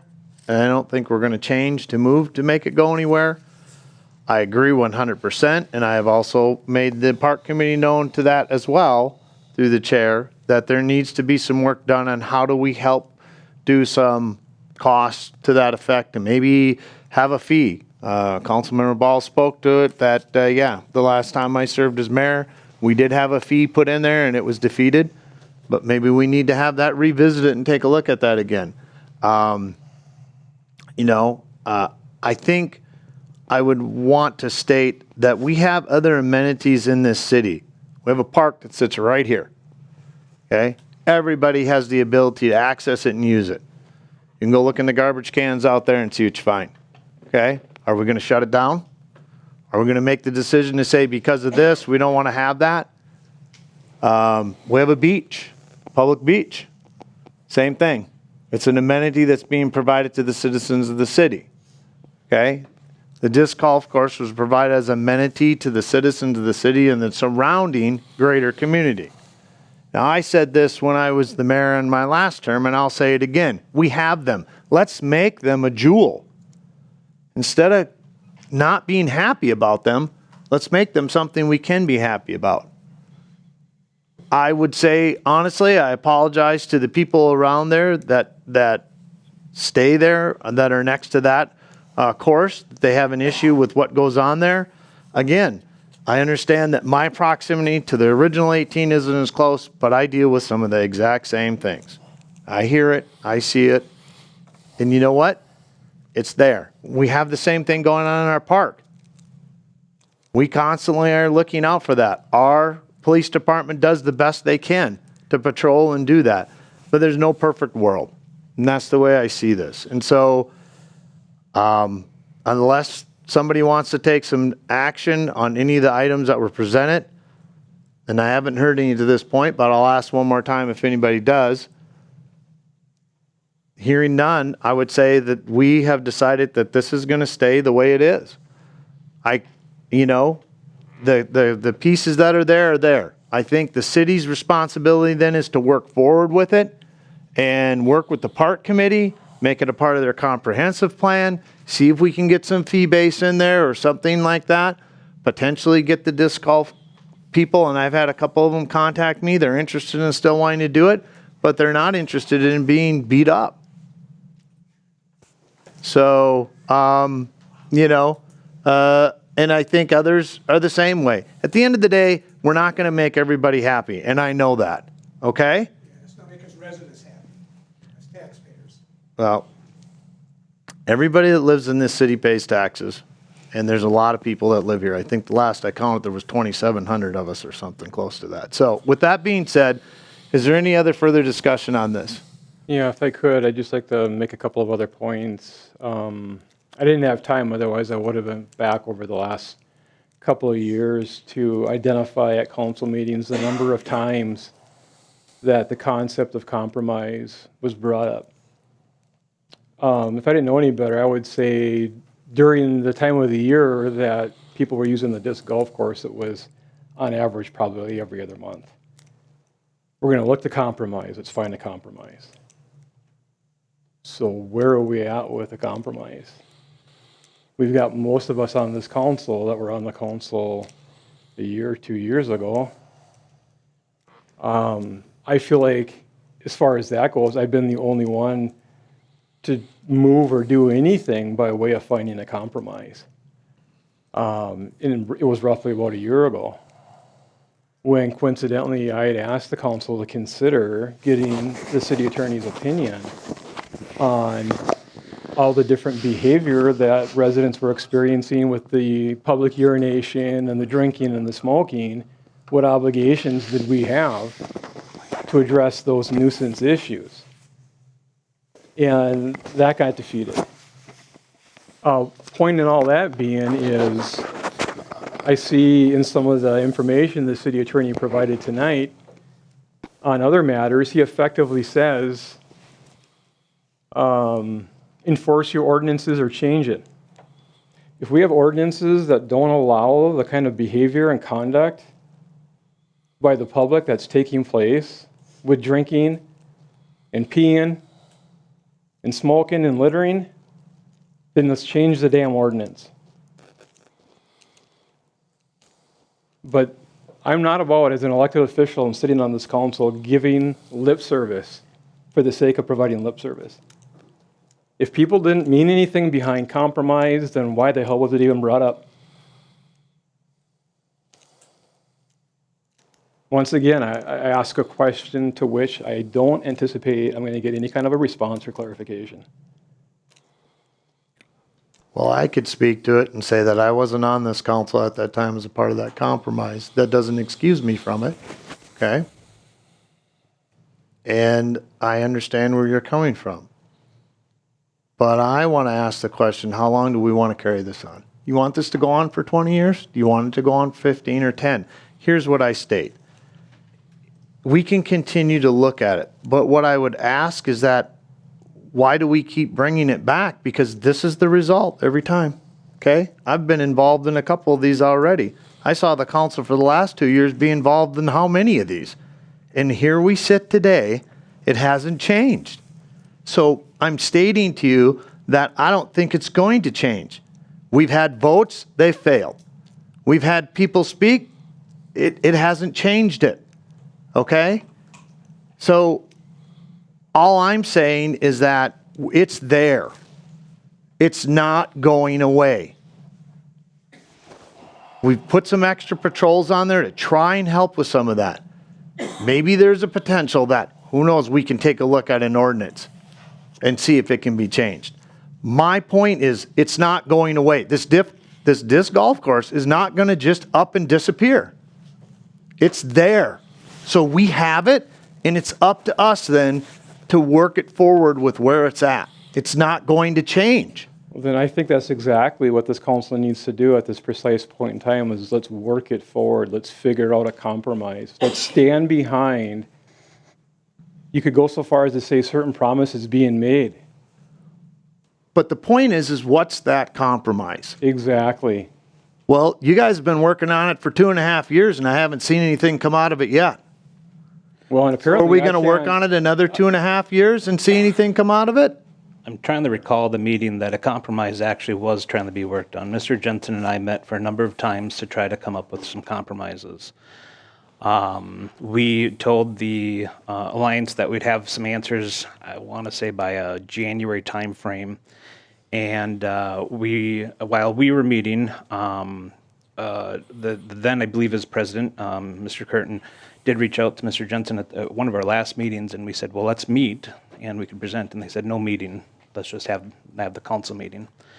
And so at that time, I had presented a number of potential solutions. Mr. Jensen wasn't fully on board and I apologize if I'm misstating your stance on this, but we weren't ready to come with a joint effort towards that. At that time, there was a number of items, I'm going to draw a blank on them, but a number of items presented in front of the council to reduce hours, to reduce baskets in place between May 15th and I believe November 15th. Again, a list of these that I can certainly find in the minutes. At that time, to me, those were attempts at compromise, at doing something. That passed a 4-1 for council members in favor of the compromise, 1 against on what that solution was. Not saying that they weren't against what that was, but it was a 4-1 vote that those were put in motion. So baskets have been removed for the winter months, hours have been posted, private property signs have been posted. Again, I'd have to look at that list of items that were presented and passed. I think that's the majority of them, Michael. Residents had to request to have the baskets taken down. They just went automatically. Time out. I didn't give you permission to speak. So as long as I'm the mayor and I'm running this meeting, okay, you do not have permission to speak right now, okay? Here, I guess, just like the disc golf course, I'm here. Yep. You've had plenty of opportunities to speak to us, and I'm done addressing you. I have not allowed public comment during this discussion, and it's for that reason. You think what you want, but I have the right to do that. Do I have any further discussion from the council? Well, it sounds like we can go around on this all night. My whole point of bringing this up is the bottom line is we need to move forward. And you know what? I understand that it's not making people happy. I get it. But it's the reality of the situation, and we need to make it work. So let's move forward with this disc golf course. We'll continue to monitor it. We have our extra patrols on that we're going to continue to do this summer. We have the compromises, it sounds like, that were put in place. And so those are there. I think the next step too is to look at a fee base of some type, and let's see if we can charge a fee to get some funding back out of it. I will continue to work with the park committee to make it a part of their comprehensive plan, and how are they going to use it moving forward to make it an amenity in the city that can be utilized. And I think there are ways that we potentially can put it out there for other people to take part in it too. So, hearing no other further discussion, I'm going to move forward with this, but I'm going to make a statement right now. And if it costs me, I don't care. We're done talking about it. It's not being put back on the agenda again unless there is something that is very specific that we need to deal with regarding it. But as far as bringing it back up to have a discussion about whether we're going to shut it down or keep it open or do that, unless somebody brings something to us that we absolutely feel that we need to take action on, we will. Moving on. Item number 11, request for a refund of sewer hookup fee. 11A, request for refund of sewer hookup fee. Jerry, would you like to do that for us, please? Sure. This, in your packet is a written request from Evan Moline to, he's requesting a refund to his sewer hookup fee that was paid back a couple years ago when he took out a building permit. Mr. Moline was building this cabin that he was building on North Lakeview. And he was doing it all by himself, and it probably wasn't doing a very good job to begin with. He's never finished it to the point of he's actually lost the property. He bought it on a contract for deed. The previous owner repossessed it, actually tore down the building that Mr. Moline was building. And now Mr. Moline is saying that he paid $3,200 as part of that building permit, and he should be entitled to get it, because he did not use it, he should be entitled to a refund. I've not dealt with that situation before, nor I don't think anybody in the city has dealt with that specific situation. I did reach out to the city attorney, and you have a written memo from him as far as the issue is if you want to issue a refund, it is your prerogative to do that, but you're not obligated to do that.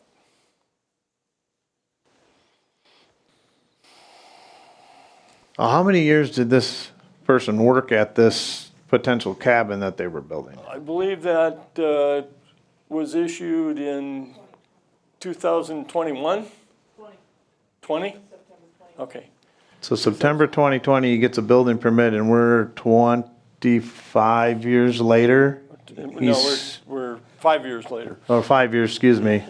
5 years later, asking for a refund because it didn't. Okay, so 4 years, 5 years, okay. Right, all right. And he wants his, and the status of this property, is this person still own it? No, he does not. So it got, he had it on contract for deed, Yes, and that didn't work out either.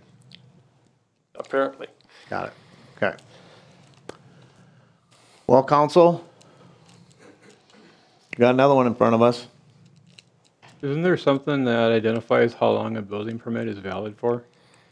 Typically, the building permit is good for a year, but the practice with our building inspector has been that if they're making progress, and, you know, it was a judgment call more than anything else. If he's, the reality of is you could have negated his building permit, but what if, are you gonna get more money to get another one? Probably not. I think the building inspectors were trying to work with him throughout this process, and he ran out of money. I guess I would not be in favor of reimbursing him at this point, and I wouldn't want to set sort of that precedent either. You want to make a motion? Yeah, I guess I'll make a motion to not reimburse Mr. Moline for the sewer hookup payment that was made as part of the permit. Okay, so I have a motion from Councilmember Ball not to reimburse the $3,400 hookup fee for Mr., what was his name again? Evan Moline. Evan Moline. Do I have a second? Second. Was that, who was the second? Was that Councilmember Scott? Okay, I didn't hear it. Okay, so I have a second from Councilmember Scott. Any further discussion? All those in favor signify by saying aye. Aye. Aye. Opposed? Abstentions? The motion carries. Number 12, request to purchase city-owned lot. 12A, request to purchase city-owned lot. Jerry? Again, this was a request that was originally a phone request, and I asked that he put it in writing. The gentleman, I believe there's a map in your packet that shows the location of that lot. That lot was bought by the city at the time that Weaver Point Road was reconstructed. That lot was conjoined with another lot, and the city needed that in order to do the road reconstruction. The gentleman that is requesting or would like to buy that lot owns the 3 lots behind that. He also owns the lots across the street that is the big building that shows up on the immediately to the east. That building is a VRBO built specifically for rental type thing. I would assume that this gentleman would like access to Weaver's Point Road. The unimproved road to the east is there today. He would not have, his 3 lots would not be considered buildable because that is an unimproved road. His thinking is that if he acquires this lot and has access to Weaver's Point, he wouldn't need that unimproved road and he could build on that conjoined property. That being said, I think there's before we think about selling that lot, I think we need to look at the whole area there and see if, in fact, that unimproved road shouldn't be improved to provide access to some of the lots in the back that are owned by other people. Otherwise, we just basically somewhat landlock it. The other thing I would would say that if in fact the council did decide to sell that lot, we should probably get it appraised. We should be advertising it and putting it out to all parties to have a potential to buy the lot. Yes, I agree. But my recommendation at this time would be to not sell that lot until there's some kind of a plan to address the unimproved roads that are there. Yeah, I think that makes sense. I'm assuming there's no sewer hookup there. Actually, there's sewer pretty close. Okay, that's, The VRBO, I believe, has sewer. okay. Sewer ends at Bear Drive. He doesn't have sewer? He's on septic. Okay, so I'm mistaken. There is no sewer there. So are the individual lots large enough to Each individual lot is not large enough. You need to conjoin conjoin to get? probably two, if not three. Yep. That's what his whole intent To is. put in septic? Or, Yes. yeah, okay, to make it buildable. Oh, Has Park and Rec had any conversations around this at all? About future use or I don't need, believe or- that they have at this point. I do believe that some of they've looked at moving that way as lots become available. That was the direction that the park board and the council gave me to acquire a tax forfeited parcel that's in that general area, which we were successful in procuring those two lots. Jerry, if I could, the city owns the parcel directly to the west, That's two. the two parcels that are directly to the west. We do own some parcels over there too, but So we not own all of them. We own two to make almost like the triangle figure. The property to the southwest from there is not owned by the city, but the city does own that trifecta, if you would. What are the numbers? Ending in, so the property in question for us ends in 350. If you look to the west, it's 340 and 341 are also owned by the city. yeah. Okay, so we So it's- own all three It of makes a those. much larger parcel of what the city owns than Right. what it's Oh, not just a than what it single looks like, okay. parcel That whole sitting corner. out there. Okay, So I think the city, if we were to consider selling the parcel, I would almost encourage us looking at selling all three of the parcels, because otherwise what good does One that do. do for us to keep just those two? But this time, just with, that's what I'll end up with there. Any other comments from council?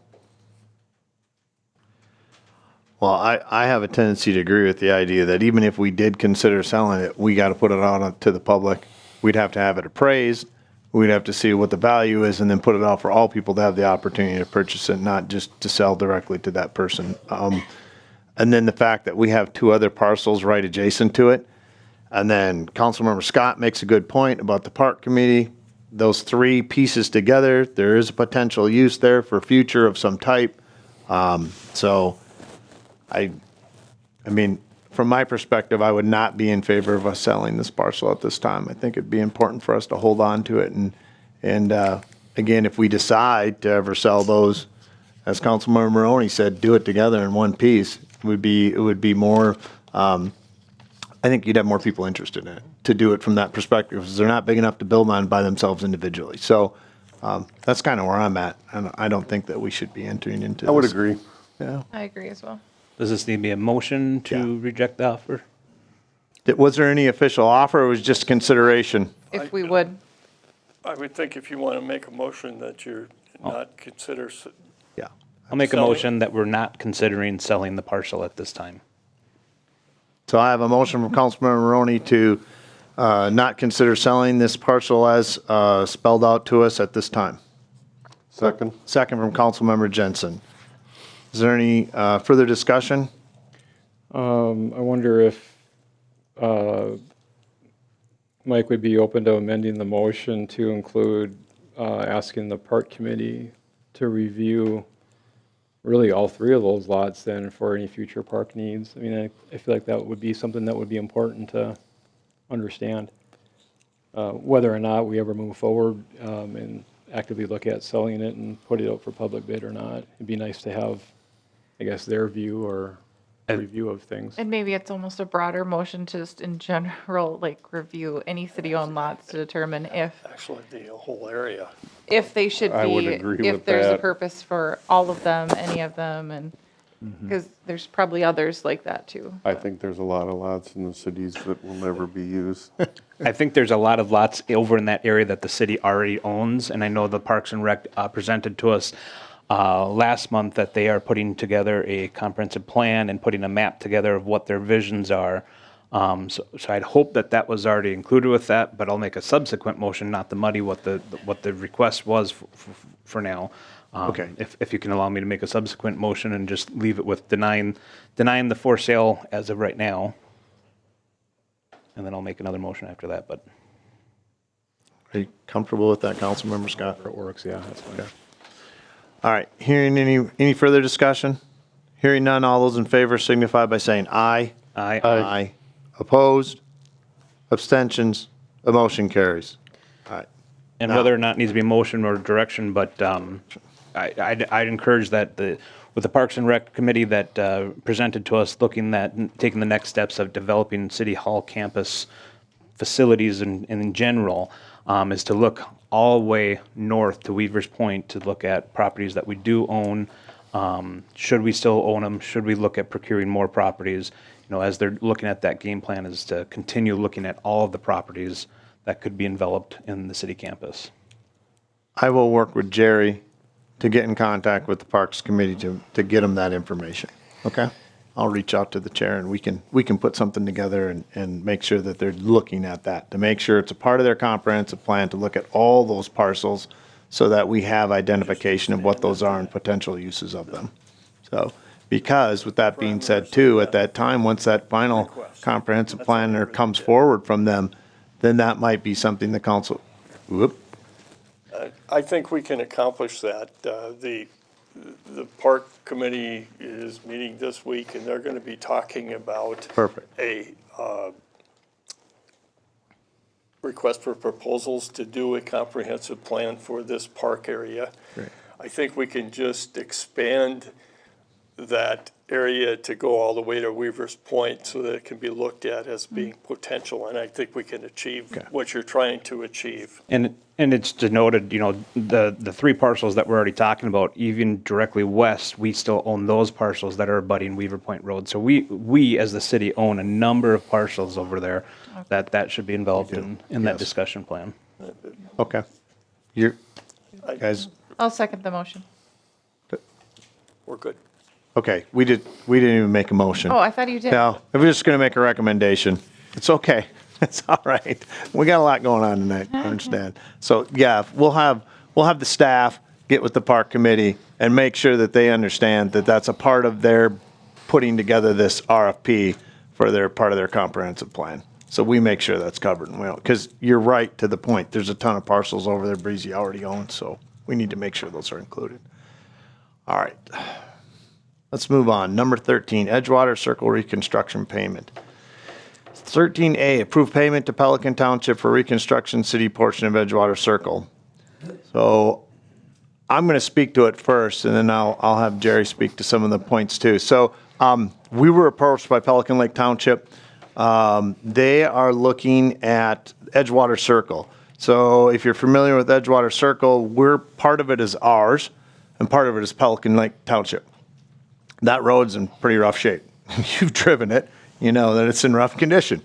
And they've taken it upon themselves to reconstruct their portion of it. The president of the township board there, Giles Ratke, reached out to me. We have been unable to connect. We've tried, but it hasn't. But meanwhile, they shared the information with us about the project. They're moving forward with it. They want to do it this summer. They want to get it done. They're asking us, the city, to do our portion of it. It's a small portion. I think we have the very first part of it, if my memory serves me correct. It's about a quarter of. A quarter of it, okay, about a quarter of that. And so they've done the whole process to get it all put together, the package, all that. Our portion of it would run $20 $21,630.45. So if we approve that and we pay for that, then we can get our portion done. They'll redo the rest of the road and the whole thing will be taken care of. And that's planned to be done this summer. So, again, I tried to connect with the president of the board and we just didn't make ends meet, but I'm very much in favor of it. I think it's important we do this. It's a perfect timing because why not? They're doing their part. We might as well jump in there and get our part done and they've got the package all put together and the cost in my mind is not overly burdensome. And it addresses one of our portions of our roads that even though it's not the whole road, it's still a portion of a road that we're responsible for. So that's kind of where I'm at. But council, please. Any I comments? agree. I've had conversations with Joe. I mean, it's the right thing to do. It's come up in Streets Committee briefly, but it makes sense. Okay. Yeah, I agree. Yeah, I would agree as well. Just question, how do we consider the classification of that road? Are we in any way looking at, per city policy, applying any assessments for the improvement? I think you're probably going to be looking at a 50% assessment Yeah. With the current policy. with the current policy. That's the And challenge. are folks there aware of that? Have they At been? this point, no. And that would be part of the process that we would have to go down. You Right. agree to do the project and Right. We then would have to notify them that the project's Notify the being done. property owners. And that's what their cost would be assessed to them at that time. that actually is an association. So it's basically, we're not individual properties, it's the association. that Yep. Would be the legal owner. Right. Any other comments or thoughts? Does the council wish to take action on it? I mean, we've talked about looking at assessments for a long time. I don't know when the right time is without a new city administrator yet or a planning and zoning. Yeah, we're going to talk about that here a little later, but it's, yeah, so, I think it's. yeah, it's up to the council what they want to do as far as taking action. I think it should be done. I think we should. I know it's going to be assessed to the taxpayers. But I think the timing is the fact that we probably need to be a part of the process here because they're going to do their part. So I already know that they're doing their road, whether we agree to our part or not, they're going to do their part. So now the rest of that road's going to be rebuilt and done nice, and our little portion we have is going to still be in the state it's in. And then it's going to be left to us to deal with it individually. So we're being included as a part of an overall package. So, With us, apologies. Well, I think to Mayor Rogenkamp's point, it makes sense. If we did it on our own, it would cost more. The assessment policy we need to look at, but you have multiple units. The overall cost of this is very reasonable. If we were talking a $300,000 project, that's another discussion. Correct. But at, $22,000. right, I think we should get it done because it'll be more expensive on our own. correct. And we have enough expenses within, streets CIP, so. When we do a road reconstruction at 50% assessment, does that go through a 429 process? Yes. Yeah. Okay. The assessment is 429. The assessment statute is Okay. 429. I didn't know if it was just on new builds or reconstruction, though. That's okay. Any assessment is the 429 process. Is that association the only property owner in the city In the that city, uses that road? yes. They have both property on both sides of the road. It is the only parcel of ours of abutting roadway. My understanding of the history of that specific road was that the condos that are there were annexed into the city in order to provide sewer to that parcel. So that series of condos had access to the sanitary sewer, and that's how the line was drawn at the end of that condo. Makes sense. Does sewer go down at all through Edgewater? That's the end of the line. Sorry, on, throughout Edgewater Circle. No. No, that's the end of the line, right there. Just serves that one parcel. Yeah, the manhole is at the center of the intersection. That is the end of our line, and it Yeah. heads north, flows north. It does not go down the road. Understood. Odd question, maybe a little bit late with if the reconstruction. Should the city be able to, if they're redoing the roadway, parcels that are abutting the lake, I know any properties up on Ossie, there was a big desire for sewer systems to prevent failing septics on Lakeside. Is that something that should be considered about bringing sewer down? We serve all the properties within our city limits right there.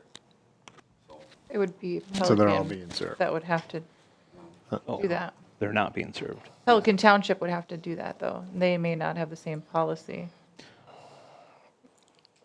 I would suggest that because the property that is across the road from the condos is basically a parking lot, that having access for a future extension through that would be pretty minimal. And it would be only because people want it. I haven't heard anything from Pelican Township that there's people wanting sewer over there at this point. Okay. It was just a question as I hear road reconstruction, sewer's right there. A desire for lake lots to be on sewer is just a discussion point. That's just our city's desire, right? Well, but I would imagine any lake owner would have a desire for protecting the lakes and environment. I know it's a little late for that discussion, and I don't know, can the city actually provide sewer services to outside of the sewer? It is a enterprise fund. Right. I might be going down a wrong rabbit I hole. don't think we can. Okay. Because you're going, I mean, now we're reaching beyond the city limits, so now it's a different thing. And then, so think about it from this perspective, you're gonna send sewer down there and they hook to it. Now that's the concept of, okay, but they're not inside the city limits, they're on our sewer, now it's almost like another annexation thing, we'd almost have to take them on. Well, it's an enterprise fund, so it's user driven. Yeah, that's true. It was just an idea as we're talking through that I just thought of, so I apologize. okay. From a policy standpoint, I think it's, serving outside your city sometimes is necessary to provide environmental concerns and that type of thing. But I don't think you really want to go outside the city without annexing at the same time, quite frankly. If you extend without annexation, you have a hell of a time getting the annexation down the line. That's what I'd be concerned about, yeah. I appreciate it. Thanks for entertaining my discussion. That's what this is all about. All right. Again, does the council want to take it? Do I have a motion on the table? I don't Make a think so. motion to approve payment to Pelican Township for reconstruction of city portion of Edgewater Circle. I have a motion from Councilmember Jensen to approve the payment to Pelican Township for a reconstruction of the city portion of Edgewater Circle in the amount of $21,630.45. Do you want that in that? Okay. Do I have a second on that? I'll second.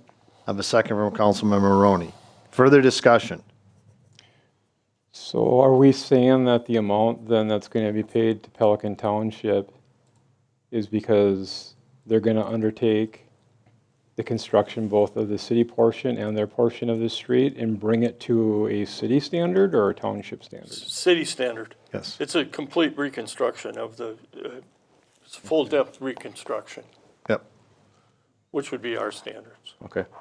Yeah, so it will be to city standards, Councilmember Scott. Yes. And they are undertaking the full project and we're giving them the funding to do our portion of it. Any other discussion? Hearing none, all those in favor signify by saying aye. Aye. Opposed? Abstentions? Motion carries. Number 14, City Hall renovation update. 14A, City Hall update, furnace upgrade. You're on again, Jerry. This one I'm going to, I'll briefly try to explain what happened here. But there's an existing furnace in the, that serves the council chambers that is about 5 years old, and the original thought was that they were going to install a modulator on that furnace that would keep the air circulating at all times, or at a time, on a timer, or whatever, however they do that. That would be installed. Since they've gotten into the project, they found out that this furnace will not accept a modulator of, that was designed or whatever. It just won't work. So there's a couple options that were relayed to me, as far as one was leaving it as is, the other was installing a new unit. That said, leaving it as is would give us a deduct eventually in a change order of about $4,000. And then the new furnace install would be a $5,000 to $6,000 add. That said, I've asked in discussions with Councilmember Scott, he seems to understand those furnace issues better than I do. And I asked for some advice, and one of the advice is included in your packet. I don't know that there's a right or wrong answer at this time. I've also talked to Councilmember Maroney about this, and his father has some experience in those things, and he's asked for some advice from his dad, who was in the business at one time. That said, it's whatever we choose. I don't know that there's a, I can't make a recommendation because I don't really understand all that, but I think between Councilmember Maroney and Scott, I think we can get a pretty good idea of what our options are, or what they think about options. All right, council members, who wants to address first? Go ahead, Council Maroney. I can certainly address. So, with the furnace being only 4 to 5 years old, I don't see any large economies of scale by doing the furnace replacement today. The furnace can be easily replaced later on down the road, and furnaces can last 15, 20 years. And so to take something out that's, still has over 3/4 of that life expectancy. The furnace has been serving our chambers today just fine. We haven't been interrupted by variable speeds not being there, and it continues to work. So I was kind of in the favor of just leaving it as is today. And again, furnace swap out if need be down the line. It can be accommodated at any time. As we've seen with the public safety building, I believe we've even replaced those, we did replace those furnaces about 4 or 5 years ago. So they can be accommodated at any time. That's my stance or opinion. Very good. Thank you, Councilmember Maroney. Anybody else want to jump in? I guess that was my thought as well, is just wait. Oh, it's okay. It's all right. You're all good. It's okay. I'm in favor of just leaving as is. I think we've spent enough money. I'm not in favor of taking something out that's only been in service 4 to 5 years. And we have plenty of cold winters, and council chambers heating or cooling really hasn't been an issue. Same with heated meetings. I was going to say, we usually keep it pretty warm in there, so I don't think we got anything to worry about. Councilmember Scott, do you have any comments? I really have nothing else to add. Okay. Yeah, I would say the same. I'm in favor. I have a hard time taking something that's 4 or 5 years old and going, all right, let's get rid of this and go get a new one, and then have the idea that maybe we're going to have issues with that. So I agree with what the council's saying. I think we just need to stay with what we have. It's working for us. I think it'll continue to function quite well in the space, because the space itself, as far as size and that kind of thing, that hasn't changed. So it's not like we're having to, look at it from that perspective. So I think you want a specific motion on it? You don't need one. I think you've got a consensus from the council that we stay with what we have and that we're not going to upgrade. So, Okay. All right. Item 15, City Hall high-tech Tech Pay Application Number 7. 15A Invoice High Tech Pay Application Number 7. So you have in front of you our application for payment, number 7. I think there's also a sheet in there that kind of shows a breakdown of the payments at this time too. If I remember right, when I looked through that's way down there. So I guess it gives us the overall, but you can see, it's looking at pay application number 7 is for $298,529.47. And it's got all the other information that goes along with it there too. So, I'll make a motion to pay the pay application number 7. okay, I have a motion from Councilmember Maroney to pay the high-tech pay application number 7. Do I have a second? I'll second. I have a second from Councilmember Jensen. Any further discussion? Hearing none, all those in favor signify by saying aye. Aye. Opposed? Aye. Abstentions? Motion carries. Mr. Mayor, Yes, Jerry. while we're on the subject of the city hall, just give you a quick update of where that's at. Okay. The new building portion, it's totally sheetrocked. It's all taped. Some of the painting's been done. They're even starting to do some colors in the entryway. The ceiling grids are all in. Most of the HVAC and those things in the interior have been completed. There's concrete steps and stoops going in this week. They're trying to hook up the new well this week. There's also some decorative rock that should go on at the end of this week. So it's progressing quite fastly. The holdup may be the tile and getting access to the tile in the bathrooms and those type of things. The issues that we see coming up, there was no, in the initial proposal, there was no power provided to the well.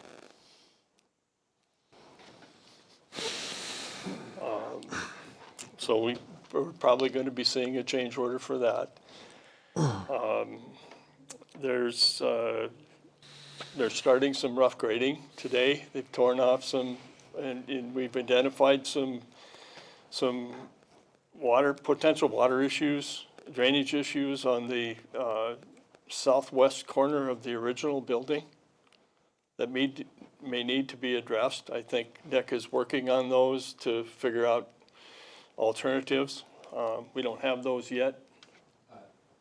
You asked the question if that door was required or not. As I'm checking my email here, I got an email during the meeting that the inspector says that it would meet code to not have that door.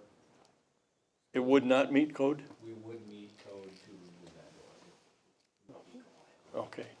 So anyway, we're working on some alternatives to address that potential issue.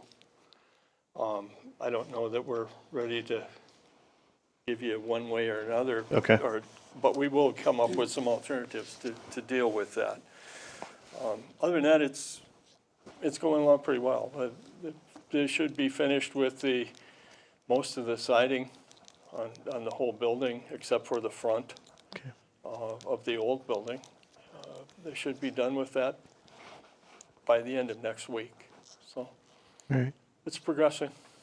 Good. Thank you for the update. And yeah, I took a walk through it here a week or two ago. I was impressed with how it's coming along. So it's looking nice, and I think, yeah, sounds good. Thank you, Jerry. Appreciate the update. Number 16, announce city administrator candidates. So interviews are set for May 14th, and those will commence in the afternoon. I believe the first interview will be set for 1 p.m.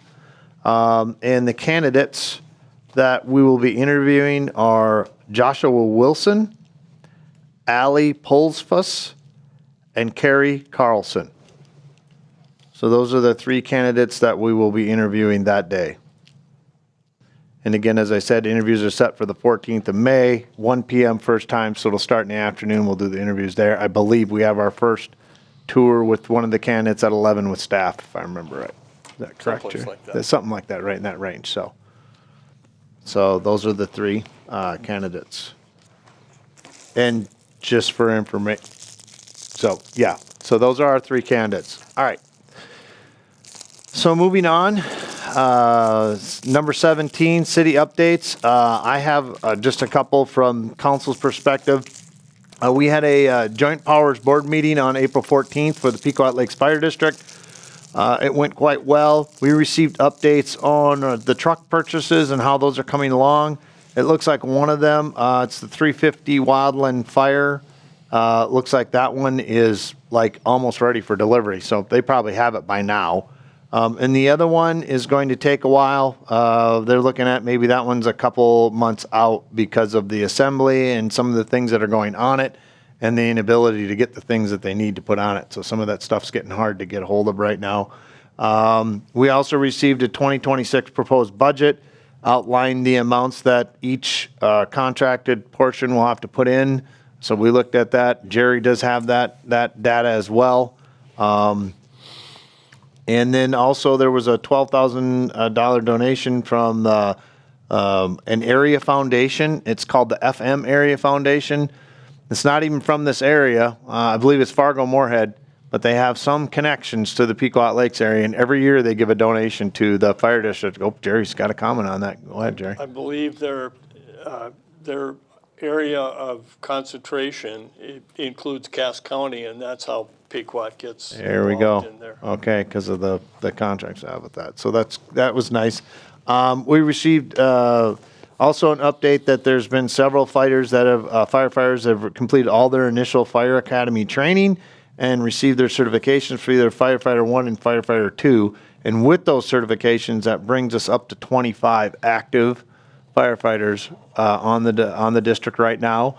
Max is 30. So there's been good work done to try and fill some, we were down pretty low there for a while. I think, down in that 20s, low 20s, and they've built that back up. I think the chief has been doing a good job on that. Yeah, other than that, I don't know, Councilmember Ball, do you have anything to add that I missed? I mean, it was a fairly short meeting. Yeah, I think it was a short meeting. That's a good summary. I think the only thing I would add is that we did talk about, revisiting, Yes. putting some more resources into a website for that Pequot Lakes Fire District. So Yes, thank there you. would be better access to information on those meetings. Yeah, like getting the information out more on a website. So there was talk, I think, about that here in the last couple of years, and there was some work done on it, I think, and then it kind of got put aside. The chief did state that he was kind of looking at getting back to doing that. So like, that would be a place people could go and look at the bylaws. We have every information on there so the public could be able to view that and access it and see that information. And also us as joint board members could look at it too, or council members could look at it if they had a question about something of that nature. Nice. Yeah, so that's there as well. I will tell you that I'm still attempting to get with Chief Schwankel. We've had a couple of near misses to get together with him to be able to get some historical stuff over the last couple of years, because I haven't been involved in that process and I'm wanting to get more up to date on how that's gone and where we're at.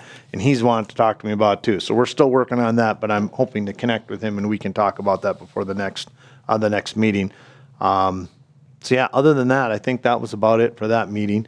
I also want to mention that we did have a finance committee meeting. Councilmember Scott and I met with staff. My weeks are all run together. It wasn't last week. Yeah, somewhere in the last week and a half or so, I think, we met with staff. We had a good discussion with them, talked about what we were asking them to provide to us as we start to look at a budget process, like what do we want? Scenarios, give us information. They provided us some updated numbers, which you guys are getting too. So there wasn't anything new that came out of that. As a part of that, there was discussion about the sewer fees, which we've already mentioned. That we know that we need to address that. And of course, Councilmember Scott brought that up earlier. So we definitely need to be taking a look at that because we see that piece, the same thing that came out in the audit. So that needs to be addressed. We also talked about roads. we know that that's a big thing that's going to be coming, and we know the road committee's been working on a bunch of stuff too. So, we're looking at some things along that line, and how do we address some of this to move forward as financing? How do we look at funding some of the stuff that we're going to need to be doing in the next years to come? And roads aren't the only thing, but that was, of course, the big one on the topic. So, did you have anything else you wanted to add, Councilmember Scott? Did I cover it? I think that was kind of, so we'll work to get back together with them again here as they start to prepare things and get ready. Now they've got the audit out of the way, and so that's always a big undertaking for our staff to get done, and they've got that taken care of. So then we're going to start looking at the budgeting process and where we go from there, and we've got some decisions to make on some things. So, and I know the council's aware of that, so I'm not telling them anything they don't know there. So yeah, that's all I had on those reports. I think we had a road committee meeting, did we not, Councilmember Jensen? A road committee meeting, Nick Peterson from Widseth presented the streets CIP to the committee members. Nick did an excellent job with the presentation. It's to the point, provides the information that we need. At the time of the meeting, it was kind of determined, Joe will work with Jerry to schedule time to present it to council. The committee didn't really see anything that needed changing. It's a living document. There's going to be changes to it. We'll get it in front of council as, time allows on the agendas. Okay, sounds good. Did you want to add something, Jerry, quick, or I had something I was going to talk to? We're planning on that presentation to the council at the June meeting. Okay.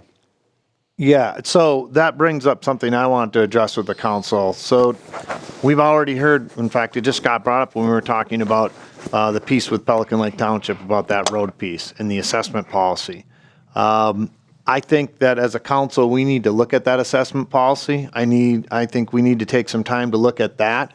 And now is the time to do it, with the idea that we're looking at this road comprehensive plan, how we move forward. What does that look like?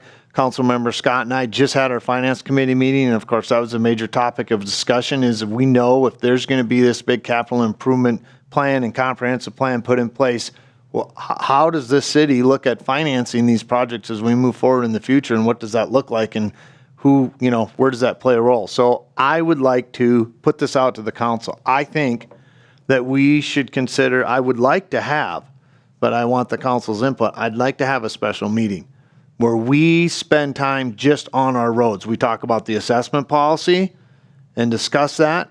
We talk about this comprehensive plan, which will be ready, and that might be the right time to roll it out and have us look at it and discuss it and talk about it, and start looking at what is it that we do. Because while Councilmember Scott and I are on the finance committee, I absolutely want to hear and I don't want to speak for Councilmember Scott, but I know for myself as mayor, I want to hear what the rest of the council thinks about where are we looking at, how we're going to fund these. And I think we're not just looking at a couple of years. We're looking at a long-range funding piece here, and how does that look? And so as a part of that, I think then out of that, we can give some direction to staff to start looking at, that we're not going to make any decisions, but we're going to get this process started. And then take a look at what are other cities doing in the area as far as their assessments, how do they assess? How are they assessing their taxpayers with their roads? What are other similar sized cities, even around the state, what are they doing? To start looking at that and say, how do we do that? Because right now, the way ours is, in a real layman's terms, is basically it's a 50% assessment on any non-collector roads that are paved or going to be paved or resurfaced in the city of Breezy Point, and collector roads are not, none of the taxpayers along those roads are being assessed any of that, okay? Just like Bushman is a collector road, so we're taking on the full cost of that. So I think we need to really address that, and I think the time is now. It's been a long time, I think, since Breezy's really looked at it, and we all know that, and we're not gonna go back over that. That's why we're at where we're at right now. So again, I would like to see us do a special meeting, either June or July. I know we're getting into the summer, and I know a lot of things are going on in the summer. I get that. So I'll tell you this, personally, I'm not a big fan of special meetings. But I think this is an important enough one to have, this isn't something we want to sit around and discuss in a council meeting like this. I think we need to take some time and block it off and sit down and talk about it. So I will leave it with this. I would encourage the council to take a look at your calendars in June. I will work with Jerry for us to get some out there and see, hey, what does this look like? What is this? Are there dates, days of the week that work better for others? What time, we can move the time around. Remember that special meeting, we can set that time, whatever it is we want to, as long as we put it out there and notice ahead of time so everybody's aware of when it's going to be. So that's kind of what I'm thinking about. And I don't know if the council feels that that's the right thing to do or says, nope, we don't like that at all. So I just want to make one comment on that as far as like special assessments. I don't think it makes sense to have a meeting if we don't have options already out there. examined. Okay. Yep. Because it's going to do, no good to come to a meeting and just get flooded with information and then have to try to say, well, what does this city do? What does this city do now? Like what are 10 different options for how you can assess, do special assessments? Right. I would rather come into the meeting with that. And so maybe we could narrow it down and then have further discussions, or maybe we can all come to a consensus, who knows? But just to come and just talk about special assessments, when we don't do that every day Yep. for our job. Okay. That No. doesn't seem like it would be fruitful to me. No, it makes perfect sense. I agree. So, and that's why I said June or July, because I think if we go down that road, it's going to take our staff some time to put some of that together. So we might be looking at July before we can actually have that meeting. And I'm fine with that.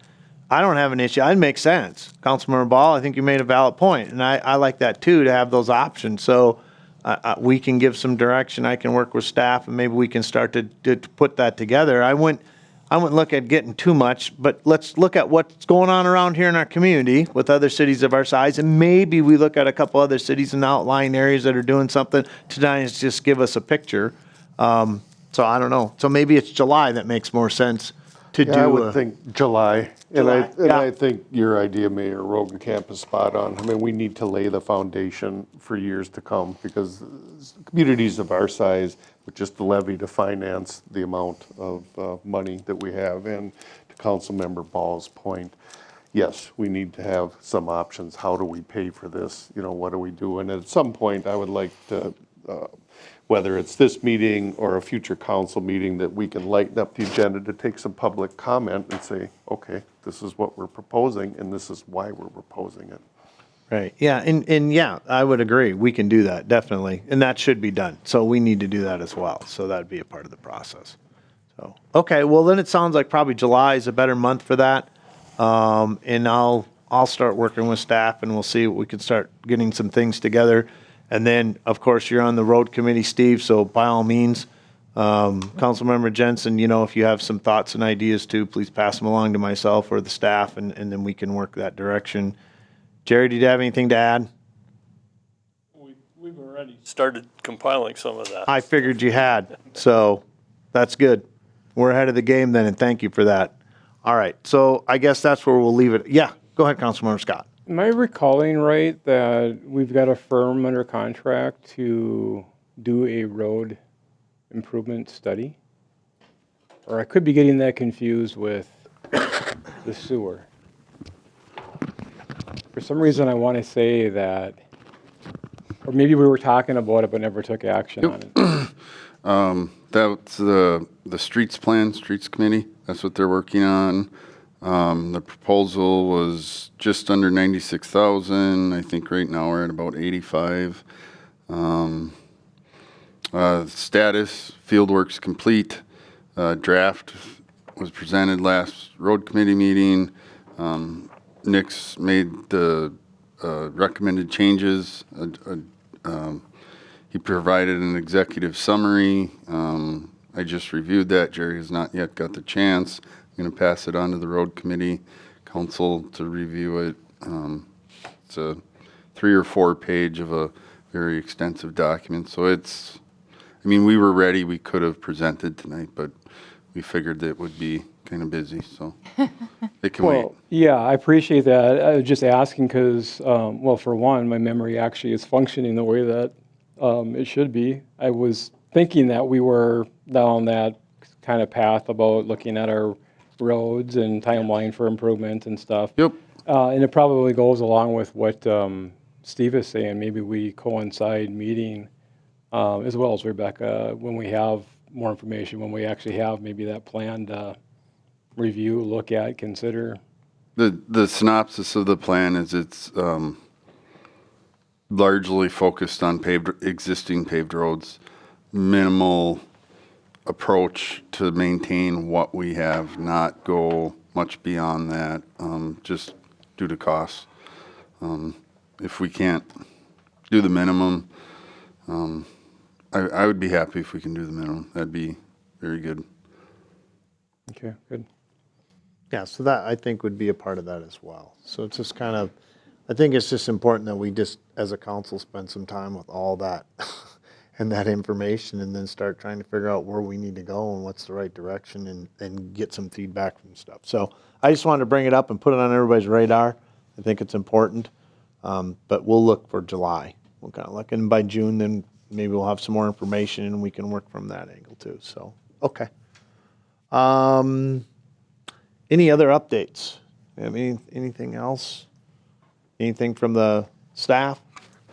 Okay. One little, Mr. Mayor, Yes, Chief Sandell. one little tidbit, Sergeant Garcia applied for, and I believe we've been approved for a grant for another Lucas device. So this will make number 4 for us. Great. It's a $20,000 machine that does the compressions. Yep. During a cardiac arrest.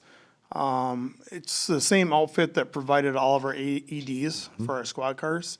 So he's on vacation right now, or I could tell you definitively, but I'm pretty certain it's ours, so. All right, great. Thank you. That's great news, Chief Sandell. And pass on to Sergeant Garcia. We appreciate his continuing work on writing those grants for us. That makes a huge difference on being able to make our department maybe a little better prepared to handle those situations. So I appreciate that. Thank you. Thank you. Excellent. All right, any other updates or anything I'm missing? Okay. All right, so with that, we do have item 18. I am now going to adjourn this meeting, and we are going to enter into executive